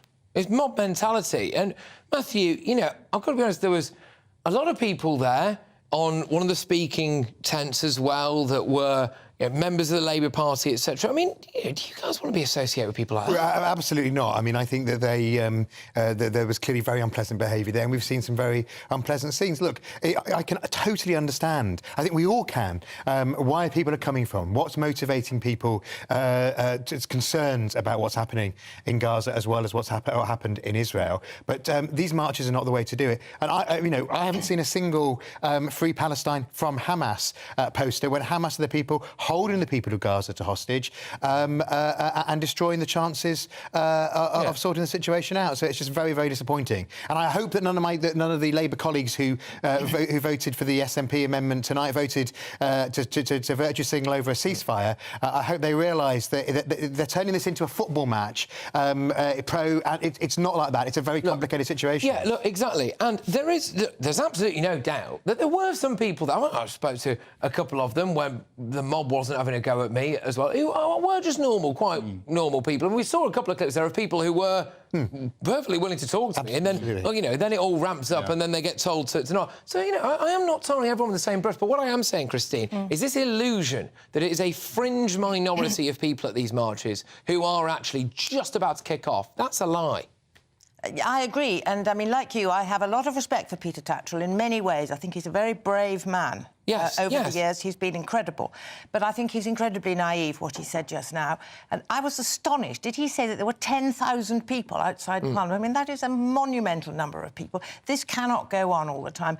What I would like to see is people marching with placards that say, free the hostages. Anybody who genuinely wants peace in that area, it's got to start with freeing the hostages. And people say they don't this river to the sea chant means all. It doesn't. The river is the Jordan, the sea is the Mediterranean, and they want to destroy Israel in between. It is obvious what they're doing, and that is supporting Hamas. They're naive if they think that that march does anything other than give succor to Hamas. If you've got nothing to hide, right, then you don't need to boot me out of a march, because I will just walk through it with a camera, and we'd see what we see. The police's action was disgraceful. As somebody who was, you know, who's a television journalist for 15 years, I mean, the police's actions there are completely inappropriate. Defending freedom of the press is one of our fundamental values. And so from what we could see there, that was very worrying But this is why Suella was absolutely right when she said the police they discriminate in who they support and who they don't. You know, Ronald, look... You should have had proper police protection there. Well, I shouldn't have needed any, is the point, Well, really. Given that you did, they should have been on your side protecting you. But Ronald, look, Rishi Sunak has just sacked a lady who called things like that hateful, which I don't think it was pretty hateful, felt hateful, and said that there was two-tier policing. I think there's two-tier policing there. Why has he sacked her? Well, Suella's pretty much set out exactly why she feels she was asked to leave in her letter, which has been read, what 25 million people, something like that, around the world. But I think the key point here is that the police have demonstrated consistently that they're willing to take the knee for BLM, they're willing to allow statues to be torn down, they're willing to allow TV journalists in a free country to be sent away. That's the wrong signal. Now, I back the police. I think the police do a really good job most of the time. They have a hard job to do most of the time. We need to have more police. We need to give them the right powers. But here they're demonstrating they aren't even using the powers they have, and that's the concern. Go on. Well, I think that, you know, a third of the Metropolitan Police have less than 4 years' experience. There are too many young policemen. Not surprised, I'd quit. They haven't got enough senior experienced police, and the senior ones are terrified of being accused of being unwoke by the younger ones. I mean, there was a Met police officer the other day, a training officer, and he had a group of mixed girls and boys, etc., young men and women, and he used the words guys. He has been reported for sexism. Now, you know, if the police are going to behave like that, and I also think that if there was a picture on the television the other day, a couple of days ago, of a police woman being so severely jostled, I would be terrified if they But we've never recovered since it moved from being a police force to police service. That's the problem. Matthew, final word to you on this. That is a very angry, enraged mob, but a mob of a small minority of the British population at large. The British population at large don't want to see that stuff on our streets. They don't want people like me turfed out of places like that. Have we just got mob rule in Britain?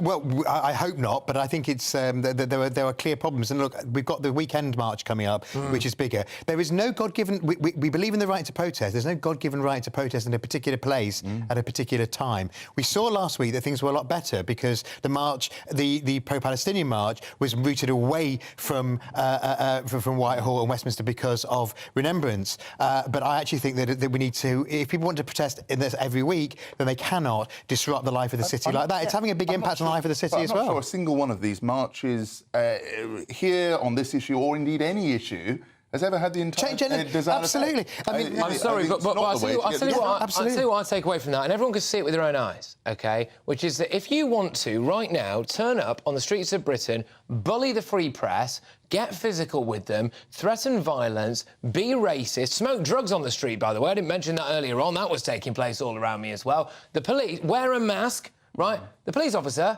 can stand there right next to you and let you do all that stuff. If I tip up with a camera, I've got to go. Anyway. Take a cup of coffee during COVID and you were wound up. Well, there you go. Right, OK, look, loads more still to come, because we've got all the Rwanda stuff as well, haven't we? Rishi Sunak says that the government is working with the Supreme Court to get Rwanda flights off the ground, but he's been sent a message as well to Strasbourg. So let me tell everybody now, I will not allow a foreign court to block these flights. Well, we cover the PM's threat to leave the ECHR in the most entertaining, informative and explosive newspaper review that you will not find anywhere else. Some sensational stories on the inside pages as well. And next, after Labour frontbenchers defy Keir Starmer and quit to back a Gaza ceasefire, is the party imploding? Former Labour aide Stella Tatchell and GB News senior political commentator Nigel Nelson, they join me in a bumper second edition of The Clash. That's coming your way shortly. No need to go to bed.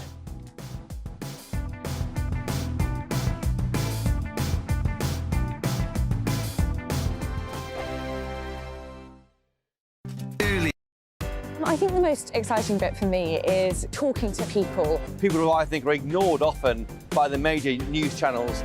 We're going to give news they want to hear. There's a voice there that needs to be heard. I think there's a chance here for a diversity of opinion to be expressed, which you don't find elsewhere. It's really exciting. We don't hold back. We're free to say how decisions that are taken here affect us all around the country. Only on GB News, the People's Channel, Britain's news channel. There's only 3 people you can trust in life: your doctor, your lawyer, and your nana. I'm not sure. So join me, Nana Aquare, at 3 p.m. every Saturday and Sunday, where we discuss the biggest topics of the weekend. Be ready for battle. Could you be quiet? What is this? It's my new teeth. It's your new teeth. I don't bite. Well, not without a good reason. Always honest, always fun. Every weekend at 3 p.m. on GB News, the People's Channel, Britain's news channel. The Jubes and Kerr, we tackle the issues of the day with real, robust debate, both sides of the fence, battling it out with me in the middle with my forthright opinions and views. And often really interesting things happen because you start with a position and then by the end of the debate you find actually, well, I might not have thought about that one. What we need in this country is 2 new political parties. You should maybe think about doing a 2024 calendar. I'm Michelle Dewberry and I'm keeping you company right through until 7 o'clock this evening. GB News, the People's Channel, Britain's watching. Join us every night on GB News at 11 p.m. for Headliners, which is 3 top comedians going through the next day's news stories, which is exactly what you need, because when the establishment has gone crazy, you need some craziness to make sense of it. Headliners. You don't have to bother reading the newspaper. We've got it covered for you. Every night at 11 p.m. and repeated every morning at 5 a.m. We won't send you to sleep like some of the other paper review shows out there. So join us 11 p.m. every night on GB News. The People's Channel, Britain's news channel. GB News, unlike other broadcasters, isn't obsessed with the London-Westminster bubble. We think there's a nation beyond the M25, and that's why we talk about the issues that matter across the land. Join me on State of the Nation, 8 to 9 o'clock, Monday to Thursday, on GB News. Daisy's listening, and you should too.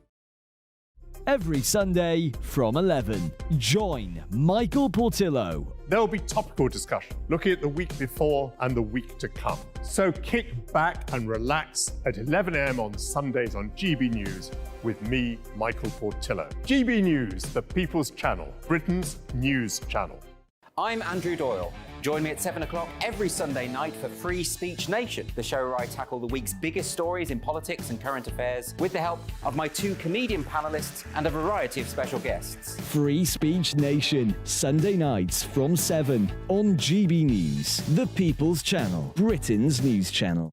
Tired of the usual focus-tested, pre-prepared Westminster runaround? Well, so am I. So you want higher taxes? Is your department to blame for this? Are you rethinking this policy? Every Sunday at 9:30, I'll be sitting down with those in power to get the truth about the issues affecting you. Let's be honest, we've known about the cost pressures of this project for years, not months. That's the Camilla Tominey Show, a politics show with personality. On GB News, the People's Channel, Britain's news channel.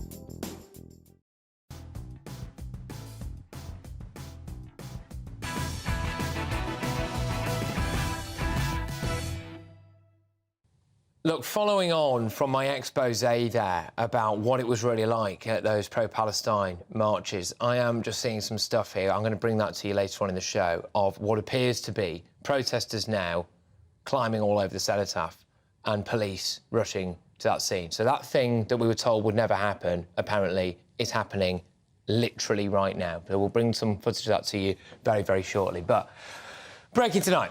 The Labour Party is facing a full revolt and on the brink of imploding, as 56 of their MPs, including 10 frontbenchers, defied Keir Starmer's orders and backed an SNP motion calling for an immediate ceasefire in Gaza.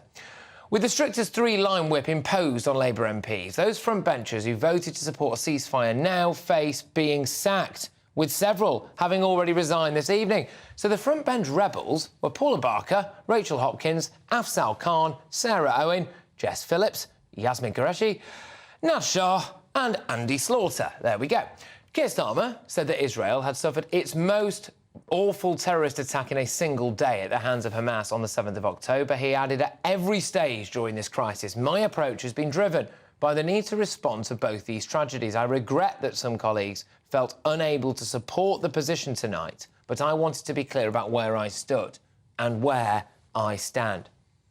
Going head-to-head on this right now. I am joined by former Labour aide Stella Chantikido and GB News' senior political commentator Nigel Nelson. Stella, thank you very, very much. Well, Rishi Sunak's bang in trouble. Sorry, Keir Starmer, easy for me to say, he's bang in trouble here now, isn't he? He's got to find a new shadow front bench, hasn't he? Yes, he does. And I think he's going to struggle because I think that support for a ceasefire is spreading not just across the Labour Party, across the country and across the world. I think the MPs who stood down did the right thing. I think they're voting with their values, and I think this is very important for politicians. I think people are really tired of politicians saying one thing and really meaning another, and I think that we will see more and more people coming out in favour of ceasefire, and I'm really pleased and very proud, if I'm honest, of the MPs who did the right thing according to their own values. OK. Nigel, I'll throw it over to you now. I mean, is the Labour Party exploding? No. I mean, obviously, emotions are running high, just as they are in the country, and they're running high in the Labour Party. So what you've seen tonight is 10 frontbenchers quitting rather than vote against their conscience. For Keir Starmer, this is an issue of discipline, that he demands, just as Rishi Sunak would demand out of his ministers, collective responsibility. If they vote against the official line, then they can't stay in post. This time next year, Keir Starmer will probably be Prime Minister. This is the biggest test of whether or not he's got the credentials to lead the country. And that's a concern. I was saying just a second ago that we're seeing stuff now taking place at the Cenotaph in London, and I believe I can bring to you, this is footage of police running towards the Cenotaph now, en masse there. They are obviously trying to guard it. There is footage that's also online, which appears to show that people have been climbing near that and showing quite a lot of disrespect, and I believe that we're going to be showing that to you very, very shortly. We are going to be showing that to you very, very shortly. That awful thing that we were told was never going to happen, well, it's happening. And that comes straight off the back of what I brought to you earlier on from in amongst some of these marches as well. Stella, I put it to you that people in the Labour Party right now, the party that could well be in government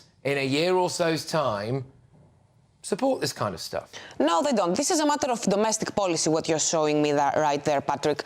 The marches have to do with domestic policy and the police has to do with domestic policy. The MPs that rebelled against the three-line whip tonight are rebelling against the foreign policy of the Labour Party, which in my opinion is going the wrong direction right now. The reason why it's going the wrong direction is because you have the continuous support of a military operation that has aims that are not going to be achieved. These objectives are not achievable. And the situation is only going to get worse because Gaza is going to be destroyed even further. You have a population where 40% of the male population is unemployed. They're just sitting around watching their women... In Gaza, under yes. Hamas. Yes, who've under been given Hamas. billions in aid, and their leaders live in Qatar. billions in aid in Gaza. Yes, well, Gaza, at the moment, there is a blockade in Gaza, so you can imagine the economy is struggling to flourish, and these people, they are not allowed to move, they are not allowed to leave Gaza. Anyway, the point I wanted to make about the reason why I'm bringing this up is because it is very bad foreign policy, and we have seen this in previous international conflicts, to expect to solve a political problem through military aims. But the point is, Nigel, and this is why I do think that Keir Starmer is banging trouble over this, because every single time that an Israel issue raises its head, which is, let's be honest, once every couple of years, or this is an extreme example, he's going to be forced in this position. How is he going to find 10 people now in his party willing to fill those front bench positions? They're going to be seen as traitors by people at the grassroots of the Labour Party. I mean, he could be out on his backside here. Well, I don't think so. I mean, you're talking about 10 people. There are about 200 Labour MPs, and he's likely to have an awful lot more after the next election. So there won't be a problem about filling the positions. Yes, it's sad that people like Jess Phillips, Dan Carden, Nasrul Khan have felt that they couldn't support the leadership, but that is their choice. It's a matter of conscience. That's what they decided to do. But I think that Stella's absolutely right. We're talking here about foreign policy. We're talking about an international crisis. We're not talking about what Labour will be like when it comes to governing this country. Stella, who do you think the vast majority of the people climbing all over the Cenotaph are going to vote for in the next election? I actually don't know. I don't think that people who climb over that Cenotaph are going to vote. They don't strike me as the kind who are going to wake up and go to the voting booth. So I don't think I'm not very worried about who they would vote. If anything, if I'm perfectly honest with you, I don't think these kind of people are the average Labour Party voter either. I do not understand why the two have to be conflated. I mean, the Labour Party right now, and I say this as someone who doesn't approve of the Labour Party's current foreign policy, the Labour Party position right now is extremely right-wing, if anything. So I'm not sure why there would be any connection whatsoever with the mobs that we are seeing and the Labour Party. Maybe it's because the leader of the Labour Party at the moment tried to get a man elected twice. He refused to condemn Hamas 15 times on national television the other day. I mean, that might have something to do with it, to be fair, Stella. Nigel, I'll just throw it over to you right now. When we look at the state that the Labour Party's in, I mean, how does Keir Starmer just come out of this? Because he's got MPs sitting in communities with a Muslim majority vote, OK, which I think is more of the reason why people like Jess Phillips have gone than... She will dispute this, by the way. More of a reason why people like Jess Phillips have gone than a deep-seated sense of conviction. It's a votes game, it's a numbers game, and that's a problem for Labour, Nigel. Well, I mean, whether or not it's to do with their Muslim vote, I don't know. I mean, you'd have to ask the MPs who decided to quit themselves whether that had anything to do with it. It's quite true that a lot of them come from areas where the Muslim vote is really important. So obviously MPs take that on board. I mean, these people are their constituents, and they have to take their opinions into account. Why they quit tonight? I mean, I think it was probably a conscience issue. It's unfortunate that they've gone, but Keir Starmer has got to be able to enforce party discipline. That's really important. Well, both of you, thank you very, very much. I've thoroughly enjoyed that. That was Stella Chantikido and Nigel Nelson. Thank you very, very much for that. Now, I'm not sure if we do have a couple of clips for you.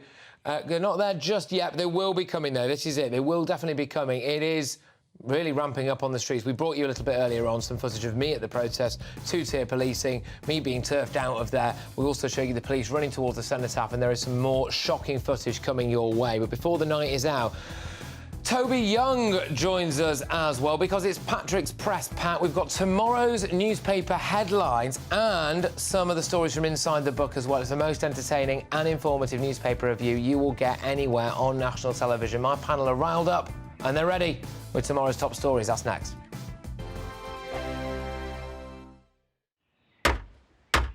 Who is it? We're here for the show.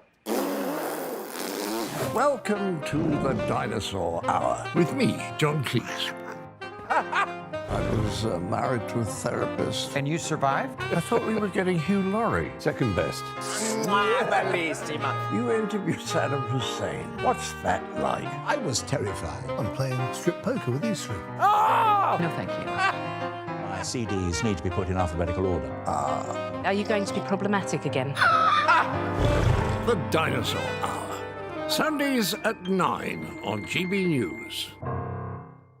Tired of the usual focus-tested, pre-prepared Westminster runaround? Well, so am I. So you want higher taxes? Is your department to blame for this? Are you rethinking this policy? Every Sunday at 9:30, I'll be sitting down with those in power to get the truth about the issues affecting you. Let's be honest, we've known about the cost pressures of this project for years, not months. That's the Camilla Tominey Show, a politics show with personality. On GB News, the People's Channel, Britain's news channel.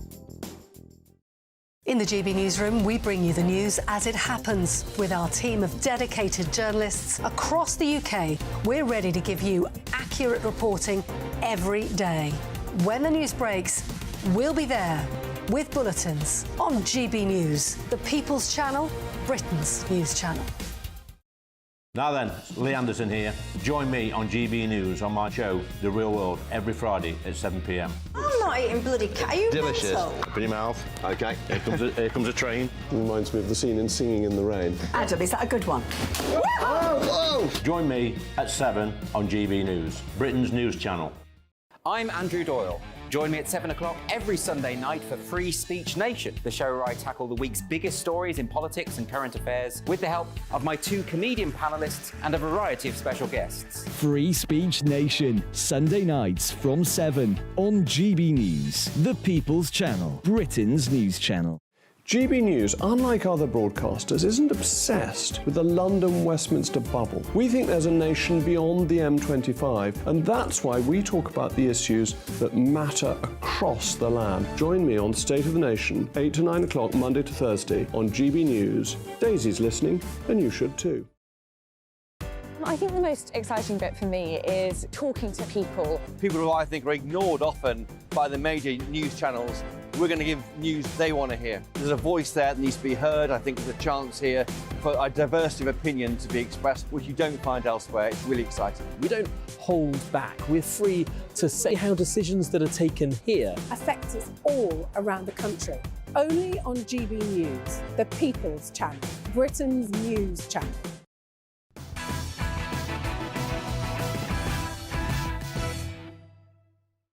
Look, the news is coming in thick and fast about the scenes that are taking place on the streets at the moment. Apparently, and we're just hearing this now, the police have made one arrest on suspicion of possession of an offensive weapon. They are currently surrounding the Cenotaph in London as some pro-ceasefire, pro-Palestine protesters are kicking off. And we're going to bring you some footage of that very, very shortly. But let's bring you tomorrow's news tonight now. In the most entertaining pay-per-view anywhere on telly, the very first front pages have just been delivered for my press pack.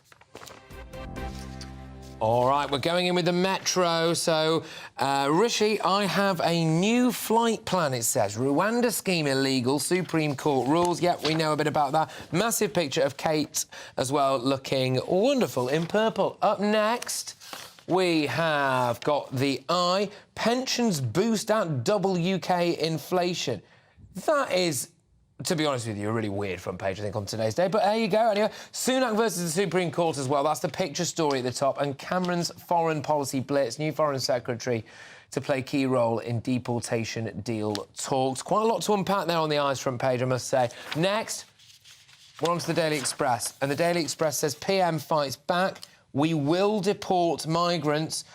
Rishi Sunak vowed to defy foreign judges. Yeah, OK, there's a picture story just on the side there. Turning point. Harry did speak to King on birthday. Well, you might have been listening earlier on. Our royal guru, Angela Levin, thinks he didn't. But what else have we got next now? We're going to The Independent. Yes, we are.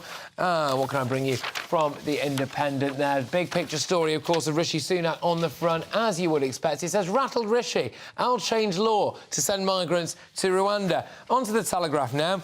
PM will use emergency law to start Rwanda flights. OK, the inflation story still on the front there. Starmer suffers biggest rebellion over Israel ceasefire. They always pack loads onto the Telegraph's front page, don't they? There's also a picture in relation to the final series of The Crown. OK, the picture of the lady there who is playing Diana and an interview with her. So there we go. Right, that's some of the front pages for you. I've got some more coming your way. I've got my panel in here now. Thank you very much for still joining me. I'll start with the Telegraph. I think, yeah, why not? PM will use emergency law to start Rwanda flights. And Starmer suffering biggest rebellion over Israel ceasefire vote. Again, I'm just going to hope that at some point very, very soon I will be able to bring you some footage of it kicking right off on the streets. But, Rano, can I start with you about the other story that's on here that we've not spoken about tonight? Inflation victory to bring inheritance tax cuts. This got overshadowed today, but it was a win for Rishi inflation, wasn't it? Absolutely. You know, this has been moving in the right direction. We've still got further to go, of course we do, but it is good news, and it's doubly good news. Not only that it helps bring rates down for mortgages across this country, but also it means that we can now begin to cut taxes. And my group in Parliament, the Conservative Growth Group that I chair, has been campaigning for some time to do something about inheritance tax, which is just a death tax. It's so unpopular for people at every income level in this country. Almost nobody pays it. It's got to go. And it's all about, politics is all about choices, isn't it? Sorry, Christine, I didn't... No, but I think we're about to say the same sort of point, because not that many people pay inheritance tax. Hard-working families pay it. Hard-working families. But surely, wouldn't it be better, to, in their own interest, to direct tax cuts absolutely across the board on income tax? Is this all part of the Save Surrey and forget about someone? Why go for inheritance tax, which doesn't affect... Well, inheritance tax is not inflationary. So you can cut it, you can cut the rate, you can scrap it entirely, it won't drive inflation, and it's unfair because it's been taxed once before. It's just a bad tax. No, I accept Sweden all that. scrapped it, it grew the economy, it's time for it to go. Look, I'll tell you what we're going to do, because we'll return to the front pages. I always say that this is the best paper review you'll get anywhere on telly. Why? Because we delve straight into the inside of the book as well, and we're going on the Telegraph. This is Priti Patel, OK, on the inside of the Telegraph. What we must do now about the Rwanda plan. There are no quick solutions, she says, but we must press ahead, look at all the options and be candid with the public over the challenges. Matthew, you're itching to go on this. Well, I mean, the thing about the Rwanda is, and all the stuff about the flights is, we haven't mentioned today the barge. Do you remember the barge, which was their initiative that was going to go? And I believe there are 6 people on it tonight at a cost of several million. That's what I understand. It may be 5, but I'm being generous. Not 66. No, not 66. So it's all very well for Priti Patel to come out with her take on the Rwanda plan, but it just reminds us. I think the good lefty lawyers. No, it reminds us of the fact it's not the lefty lawyers who are stopping the barges. It's this government's incompetence to stop the barge. The lefty lawyers took the Home Office to court. They've taken. It wasn't the lefty lawyers who put the salmonella in there. Let him talk. The lefty lawyers keep intervening because, frankly, they get paid to defend the indefensible. And you're going to say that Keir Starmer's the biggest lefty lawyer of them all, aren't you? Well, you said it. A Labour spokesman said it. I was heading it off. It's very I was the spokesperson. But there's a huge industry. Go on, Christine. Well, there's a huge industry has grown up with lefty lawyers, or let's just call them lawyers. No idea what their politics are. A massive industry, gaming the system and encouraging people. We know what happens. The people who come across in the boats, they're told what to say. They're told, throw away your passport. This is all about...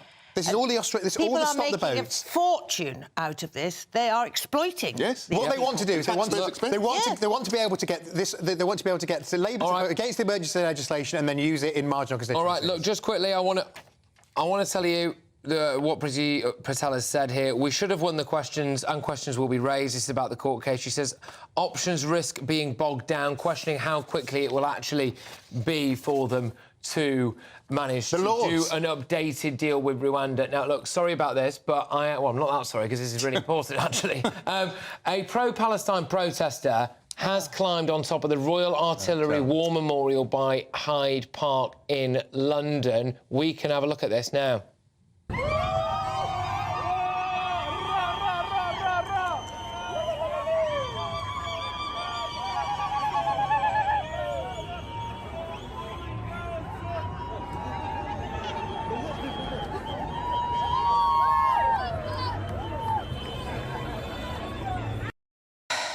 That's just coming into us now. Again, I want to emphasise that we are also getting reports of one person being arrested on suspicion of possession of an offensive weapon.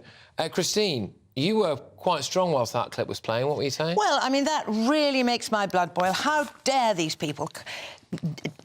He probably hasn't defaced it, but just by very going up there, to me, that is defacing our sacred monuments, and how dare they? Right, we have somebody... Respect our culture, please. And a group of people climbing all over war memorials right now. Stick them in prison. It's shocking. And, you know, this is undermining the case of those who do want to make a peaceful protest. Exactly. It's undermining the cause of the humanitarian issues that there are in Gaza. Of course there are.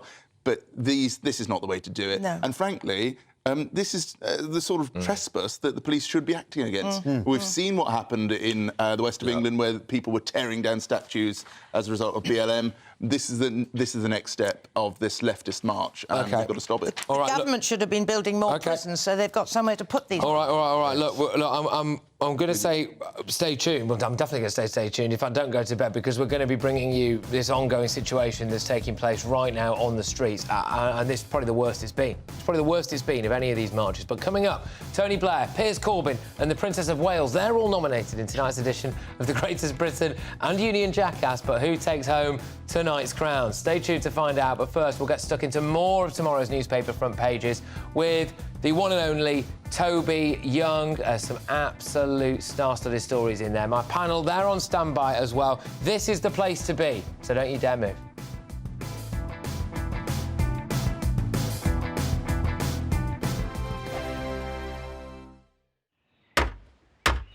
Who is it? We're here for the show. Welcome to the Dinosaur Hour with me, John Cleese. I was married to a therapist. And you survived? I thought we were getting Hugh Laurie. Second best. You interviewed Saddam Hussein. What's that like? I was terrified. I'm playing strip poker with these three. Oh! No, thank you. My CDs need to be put in alphabetical order. Are you going to be problematic again? The Dinosaur Hour. Sundays at 9 on GB News. What you get for breakfast is something that, if we do our jobs right, you will wake up to news that you didn't know the night before. It's a conversation. It's not just me and Eamon. We want to get to know you, and we want you to get to know us. From 6, it's Breakfast with Eamon and Isabel. Monday to Thursdays on GB News. Britain's news channel.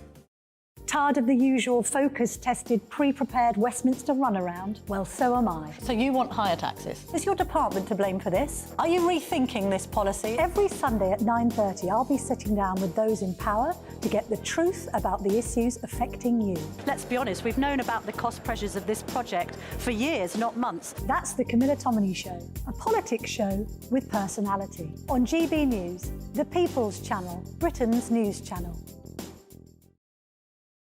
I think the most exciting bit for me is talking to people. People who I think are ignored often by the major news channels. We're going to give news they want to hear. There's a voice there that needs to be heard. I think there's a chance here for a diversity of opinion to be expressed, which you don't find elsewhere. It's really exciting. We don't hold back. We're free to say how decisions that are taken here affect us all around the country. Only on GB News, the People's Channel, Britain's news channel.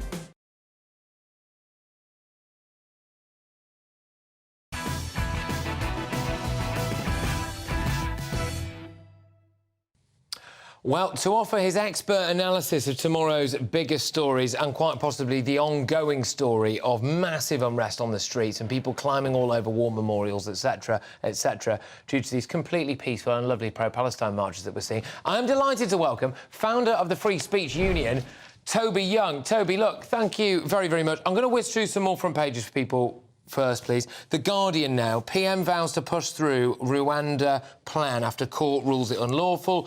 There's also a story here about 8 MPs exit Labour front bench over Gaza ceasefire. I'll take you to The Sun. Fed up, Rishi, he asks? No bloody Rwanda. All right. Fuming Rishi Sunak, apparently, has vowed to bring in emergency laws. There we go. Also, another picture there of Kate looking resplendent in purple. We go to the Daily Mail now. The PM's eyes blaze like hot coals as he thundered. We are a reasonable government, a reasonable country, but the British people's patience can only be stretched so thin. Toby, I'll go to you on this. I'm going to start with the Mail on this, if that's all right. Do you think he's got a point that the British people's patience can only be stretched so thin on stuff like this? Yes, I do. And I think Rishi now really has to do something to make it possible to see through this policy of deporting illegal migrants to Rwanda. And it looks as though the route he's going to take, Plan B, which Suella Braverman, of course, claimed he didn't have. Plan B is to pass emergency legislation, making it clear that any illegal migrants deported to Rwanda cannot then be sent back to the countries they originally came from, where they might be at risk of being imprisoned or tortured. That was the reason the Supreme Court gave for rejecting this particular policy. So he's going to pass emergency legislation and rule out that risk, so the Supreme Court won't be able to reject it again. That's the plan anyway. Yeah, that's the plan. It's whether or not the public can continue to trust it, because we do keep going, oh, just one more thing. Oh, we'll just try one more thing. We'll just try one more thing.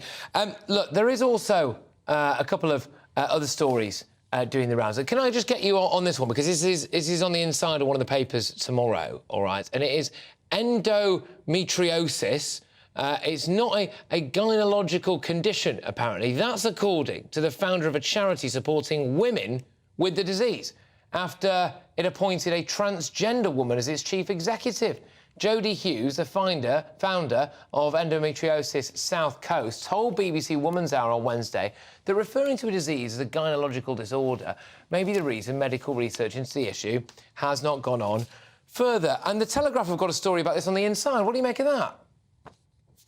It feels like a pretty weak excuse that the chairman's making for the fact that the board has appointed a biological male who imagines he's a woman to be the chief executive of this particular charity. So the claim is it doesn't matter that a biological male has been appointed to run a charity which tries to raise money to treat a condition that 1.5 million women across the world are suffering from. In the UK, 1.5 million women in the UK are suffering from. It doesn't matter that it's primarily a female disease. It doesn't matter we've appointed a biological male, because actually it's not a female disease, which seems like a bit of a stretch. I don't know any men who are suffering from this particular affliction. Yeah, no, indeed. Now, look, Toby, my inbox is absolutely fizzing at the moment. gbviews@gbnews.com. I'd like to know who is behind these hate marches, who pays for them. Steve's been on. Deface sacred statues, steal from the shops, chant racist hate, carry knives, take drugs in front of police officers. Do what you want, just don't have a Union Jack or St George's flag, or you'll be beaten and arrested. Toby, I'm going to play you a little clip, the latest coming through to us here, and get a quick reaction from you, please.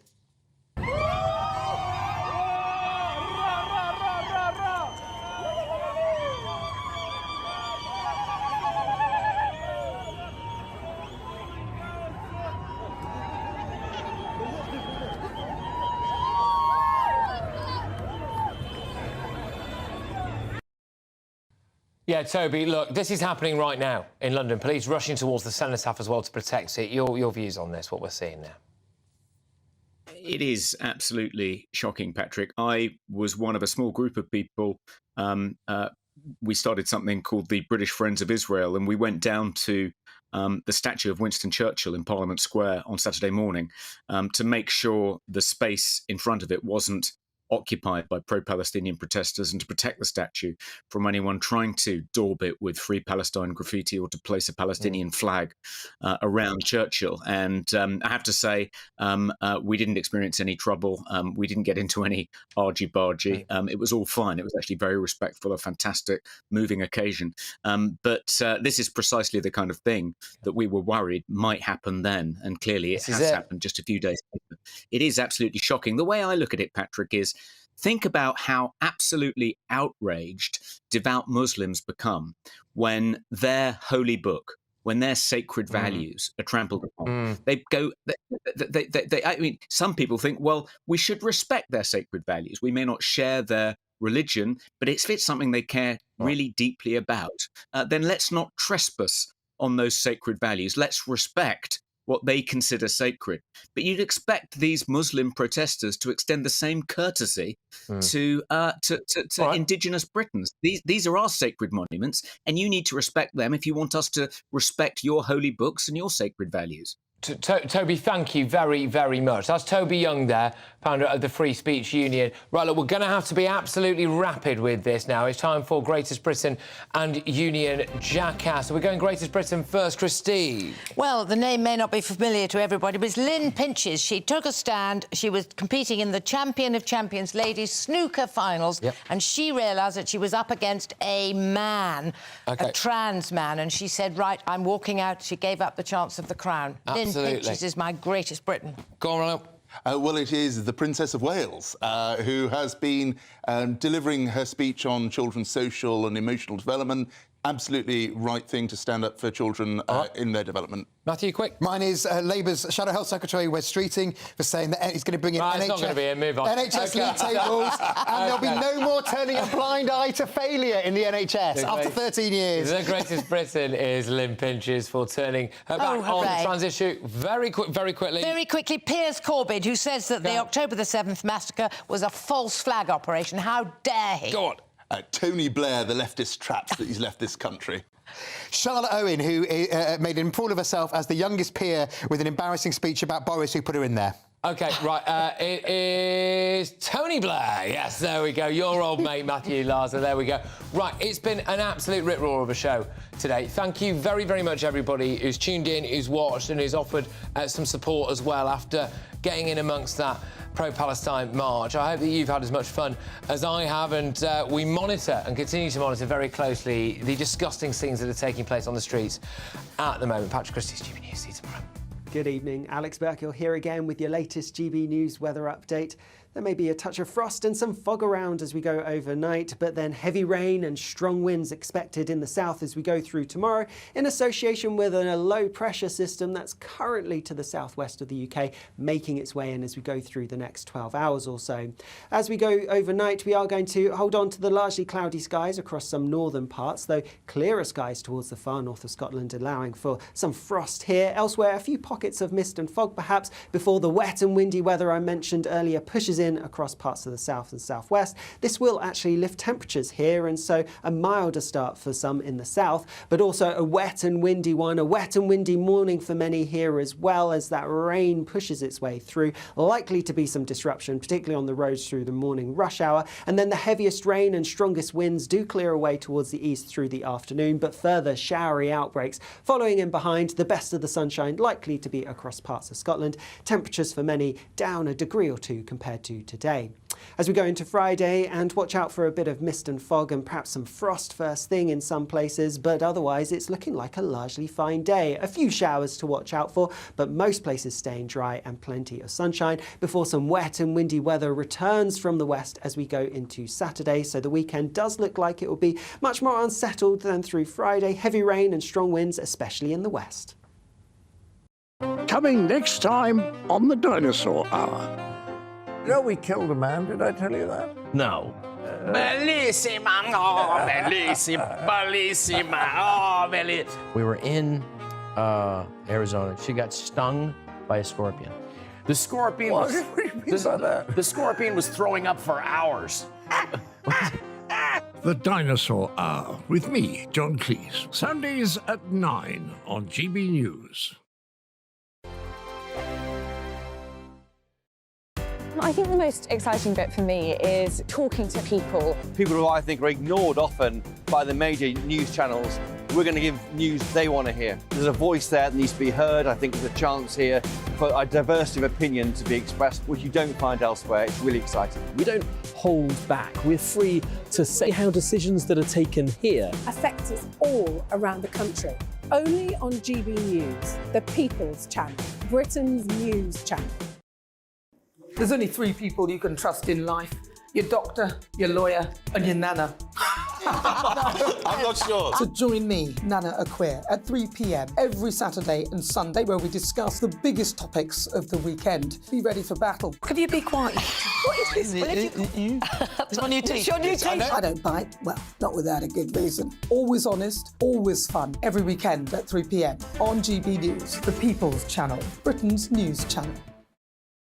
So Jubes and Kerr, we tackle the issues of the day with real, robust debate, both sides of the fence, battling it out with me in the middle with my forthright opinions and views. And often really interesting things happen because you start with a position and then by the end of the debate you find actually, well, I might not have thought about that one. What we need in this country is 2 new political parties. You should maybe think about doing a 2024 calendar. I'm Michelle Dewberry and I'm keeping you company right through until 7 o'clock this evening. GB News, the People's Channel, Britain's watching. Join us every night on GB News at 11 p.m. for Headliners, which is 3 top comedians going through the next day's news stories, which is exactly what you need, because when the establishment has gone crazy, you need some craziness to make sense of it. Headliners. You don't have to bother reading the newspaper. We've got it covered for you. Every night at 11 p.m. and repeated every morning at 5 a.m. We won't send you to sleep like some of the other paper review shows out there. So join us 11 p.m. every night on GB News. The People's Channel, Britain's news channel. GB News, unlike other broadcasters, isn't obsessed with the London-Westminster bubble. We think there's a nation beyond the M25, and that's why we talk about the issues that matter across the land. Join me on State of the Nation, 8 to 9 o'clock, Monday to Thursday, on GB News. Daisy's listening, and you should too. Every Sunday from 11, join Michael Portillo. There will be topical discussion, looking at the week before and the week to come. So kick back and relax at 11 a.m. on Sundays on GB News with me, Michael Portillo. GB News, the People's Channel, Britain's news channel. I'm Andrew Doyle. Join me at 7 o'clock every Sunday night for Free Speech Nation, the show where I tackle the week's biggest stories in politics and current affairs with the help of my 2 comedian panellists and a variety of special guests. Free Speech Nation, Sunday nights from 7 on GB News, the People's Channel, Britain's news channel. Tired of the usual focus-tested, pre-prepared Westminster runaround? Well, so am I. So you want higher taxes? Is your department to blame for this? Are you rethinking this policy? Every Sunday at 9:30, I'll be sitting down with those in power to get the truth about the issues affecting you. Let's be honest, we've known about the cost pressures of this project for years, not months. That's the Camilla Tominey Show, a politics show with personality. On GB News, the People's Channel, Britain's news channel.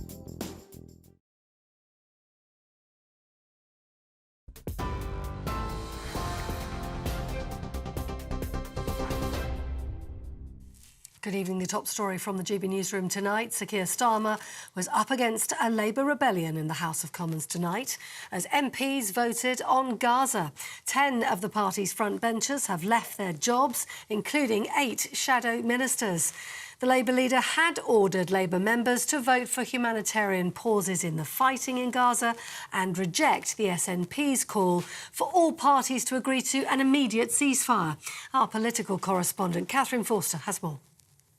A real challenge to Sir Keir Starmer's leadership. He'd hoped that by offering a vote on a Labour amendment, that would be enough to stave off a rebellion, but it was not to be.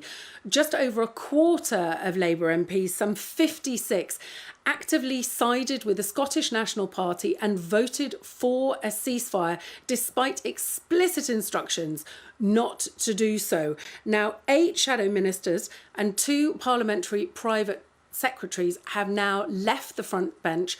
The most well-known example, I think probably Jess Phillips, she was Shadow Domestic Violence and Safeguarding Minister. Proof that Rishi Sunak is not the only party leader struggling to manage his own party. Catherine Forster there. Well, pro-Palestinian supporters held a mass demonstration opposite the Houses of Parliament earlier on this evening as that Gaza ceasefire vote progressed inside the chamber. Protesters were chanting, "We are all Palestinians," and holding up placards reading, "Free Palestine." The GB News team also heard anti-Israel chants and witnessed anti-Semitic sloganeering. The Metropolitan Police says the event is now over, with officers making 1 arrest for possession of an offensive weapon. Now, the Prime Minister says he'll introduce emergency legislation to deem Rwanda a safe country and prevent future legal challenges. It comes after the Supreme Court ruled the government's Rwanda plan unlawful. Rishi Sunak says he doesn't agree with the ruling, but he respects it. He also says the European Court of Human Rights would still be able to intervene in any new treaty agreed with Kigali in Rwanda, but it wouldn't be able to block flights. He said he'll do all he can to bring fundamental change to the country. We are a reasonable government, and this is a reasonable country. But the British people's patience can only be stretched so thin, and they expect the boats to be stopped. That is why I made it one of my 5 priorities. And whatever our critics might say, we are making progress. Because the Rwanda scheme is only one part of our strategy. Last December, the number entering the UK illegally in small boats had more than quadrupled in just 2 years. Now, a huge whale has been found dead on a beach in Cornwall. It was discovered on Newquay's Fistral Beach early this morning by members of a nearby activity centre. Fin whales are the second largest mammal following the blue whale in the world. The authorities have urged members of the public to avoid the area until it can be removed. This is GB News across the UK on TV, in your car, on digital radio and on your smart speaker by saying play GB News. This is Britain's news channel.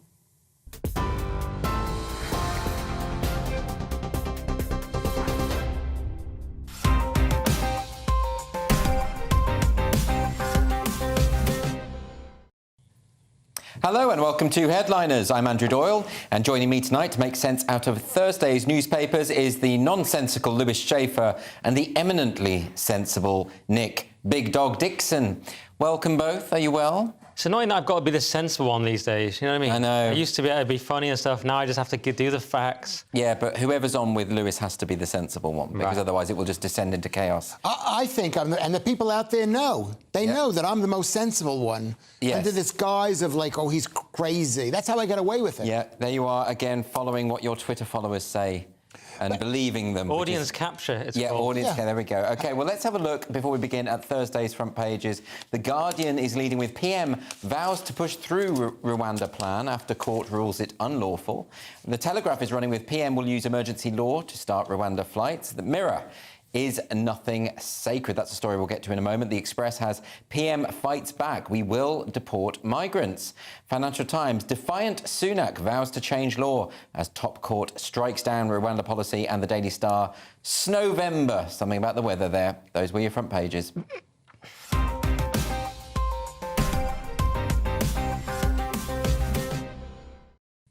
OK, we're going to kick off with the Telegraph. What are they leading with? It says PM will use emergency law to start Rwanda flights. Move comes after Sunak's flagship policy was ruled unlawful by the Supreme Court. I watched the Prime Minister's questions today. That must be a first. It is a first. I had trouble finding it, and then I found it, and then I'm watching it, and then I and he was saying it was a victory. Well, that's the way you spin it, you see. Yeah. Well, he was spinning it. Well, the thing is, he has, pledged to carry this through from the beginning. I mean, this is one of the things that was flagged up in Suella Braverman's resignation letter. But, it has been ruled to be unlawful, so he's in a bit of a quandary, a bit of a pickle. What does he do about it, Nick? Well, yeah, there's 2 countries that are understood to be replacing Rwanda. It doesn't say which. Might be Scotland and Wales. Don't know. But that would make sense. Can I just say that that's what I was going to say? Oh, really? That's what I was going to say. Oh, I'm so sorry. Rumored to be, the 2 countries are rumored to be Wales and Scotland. Well, great minds think alike, Lewis. Would have been good. Nick, what do you think? Well, it's all very depressing because this whole Rwanda thing, it's apparently, most people think it's not going to be a deterrent anyway, and it isn't functioning as a deterrent to the smugglers anyway. It's going to be legally challenged anyway, so it could run and run, people think, for a year to get it through. And my worry is it becomes like a depressing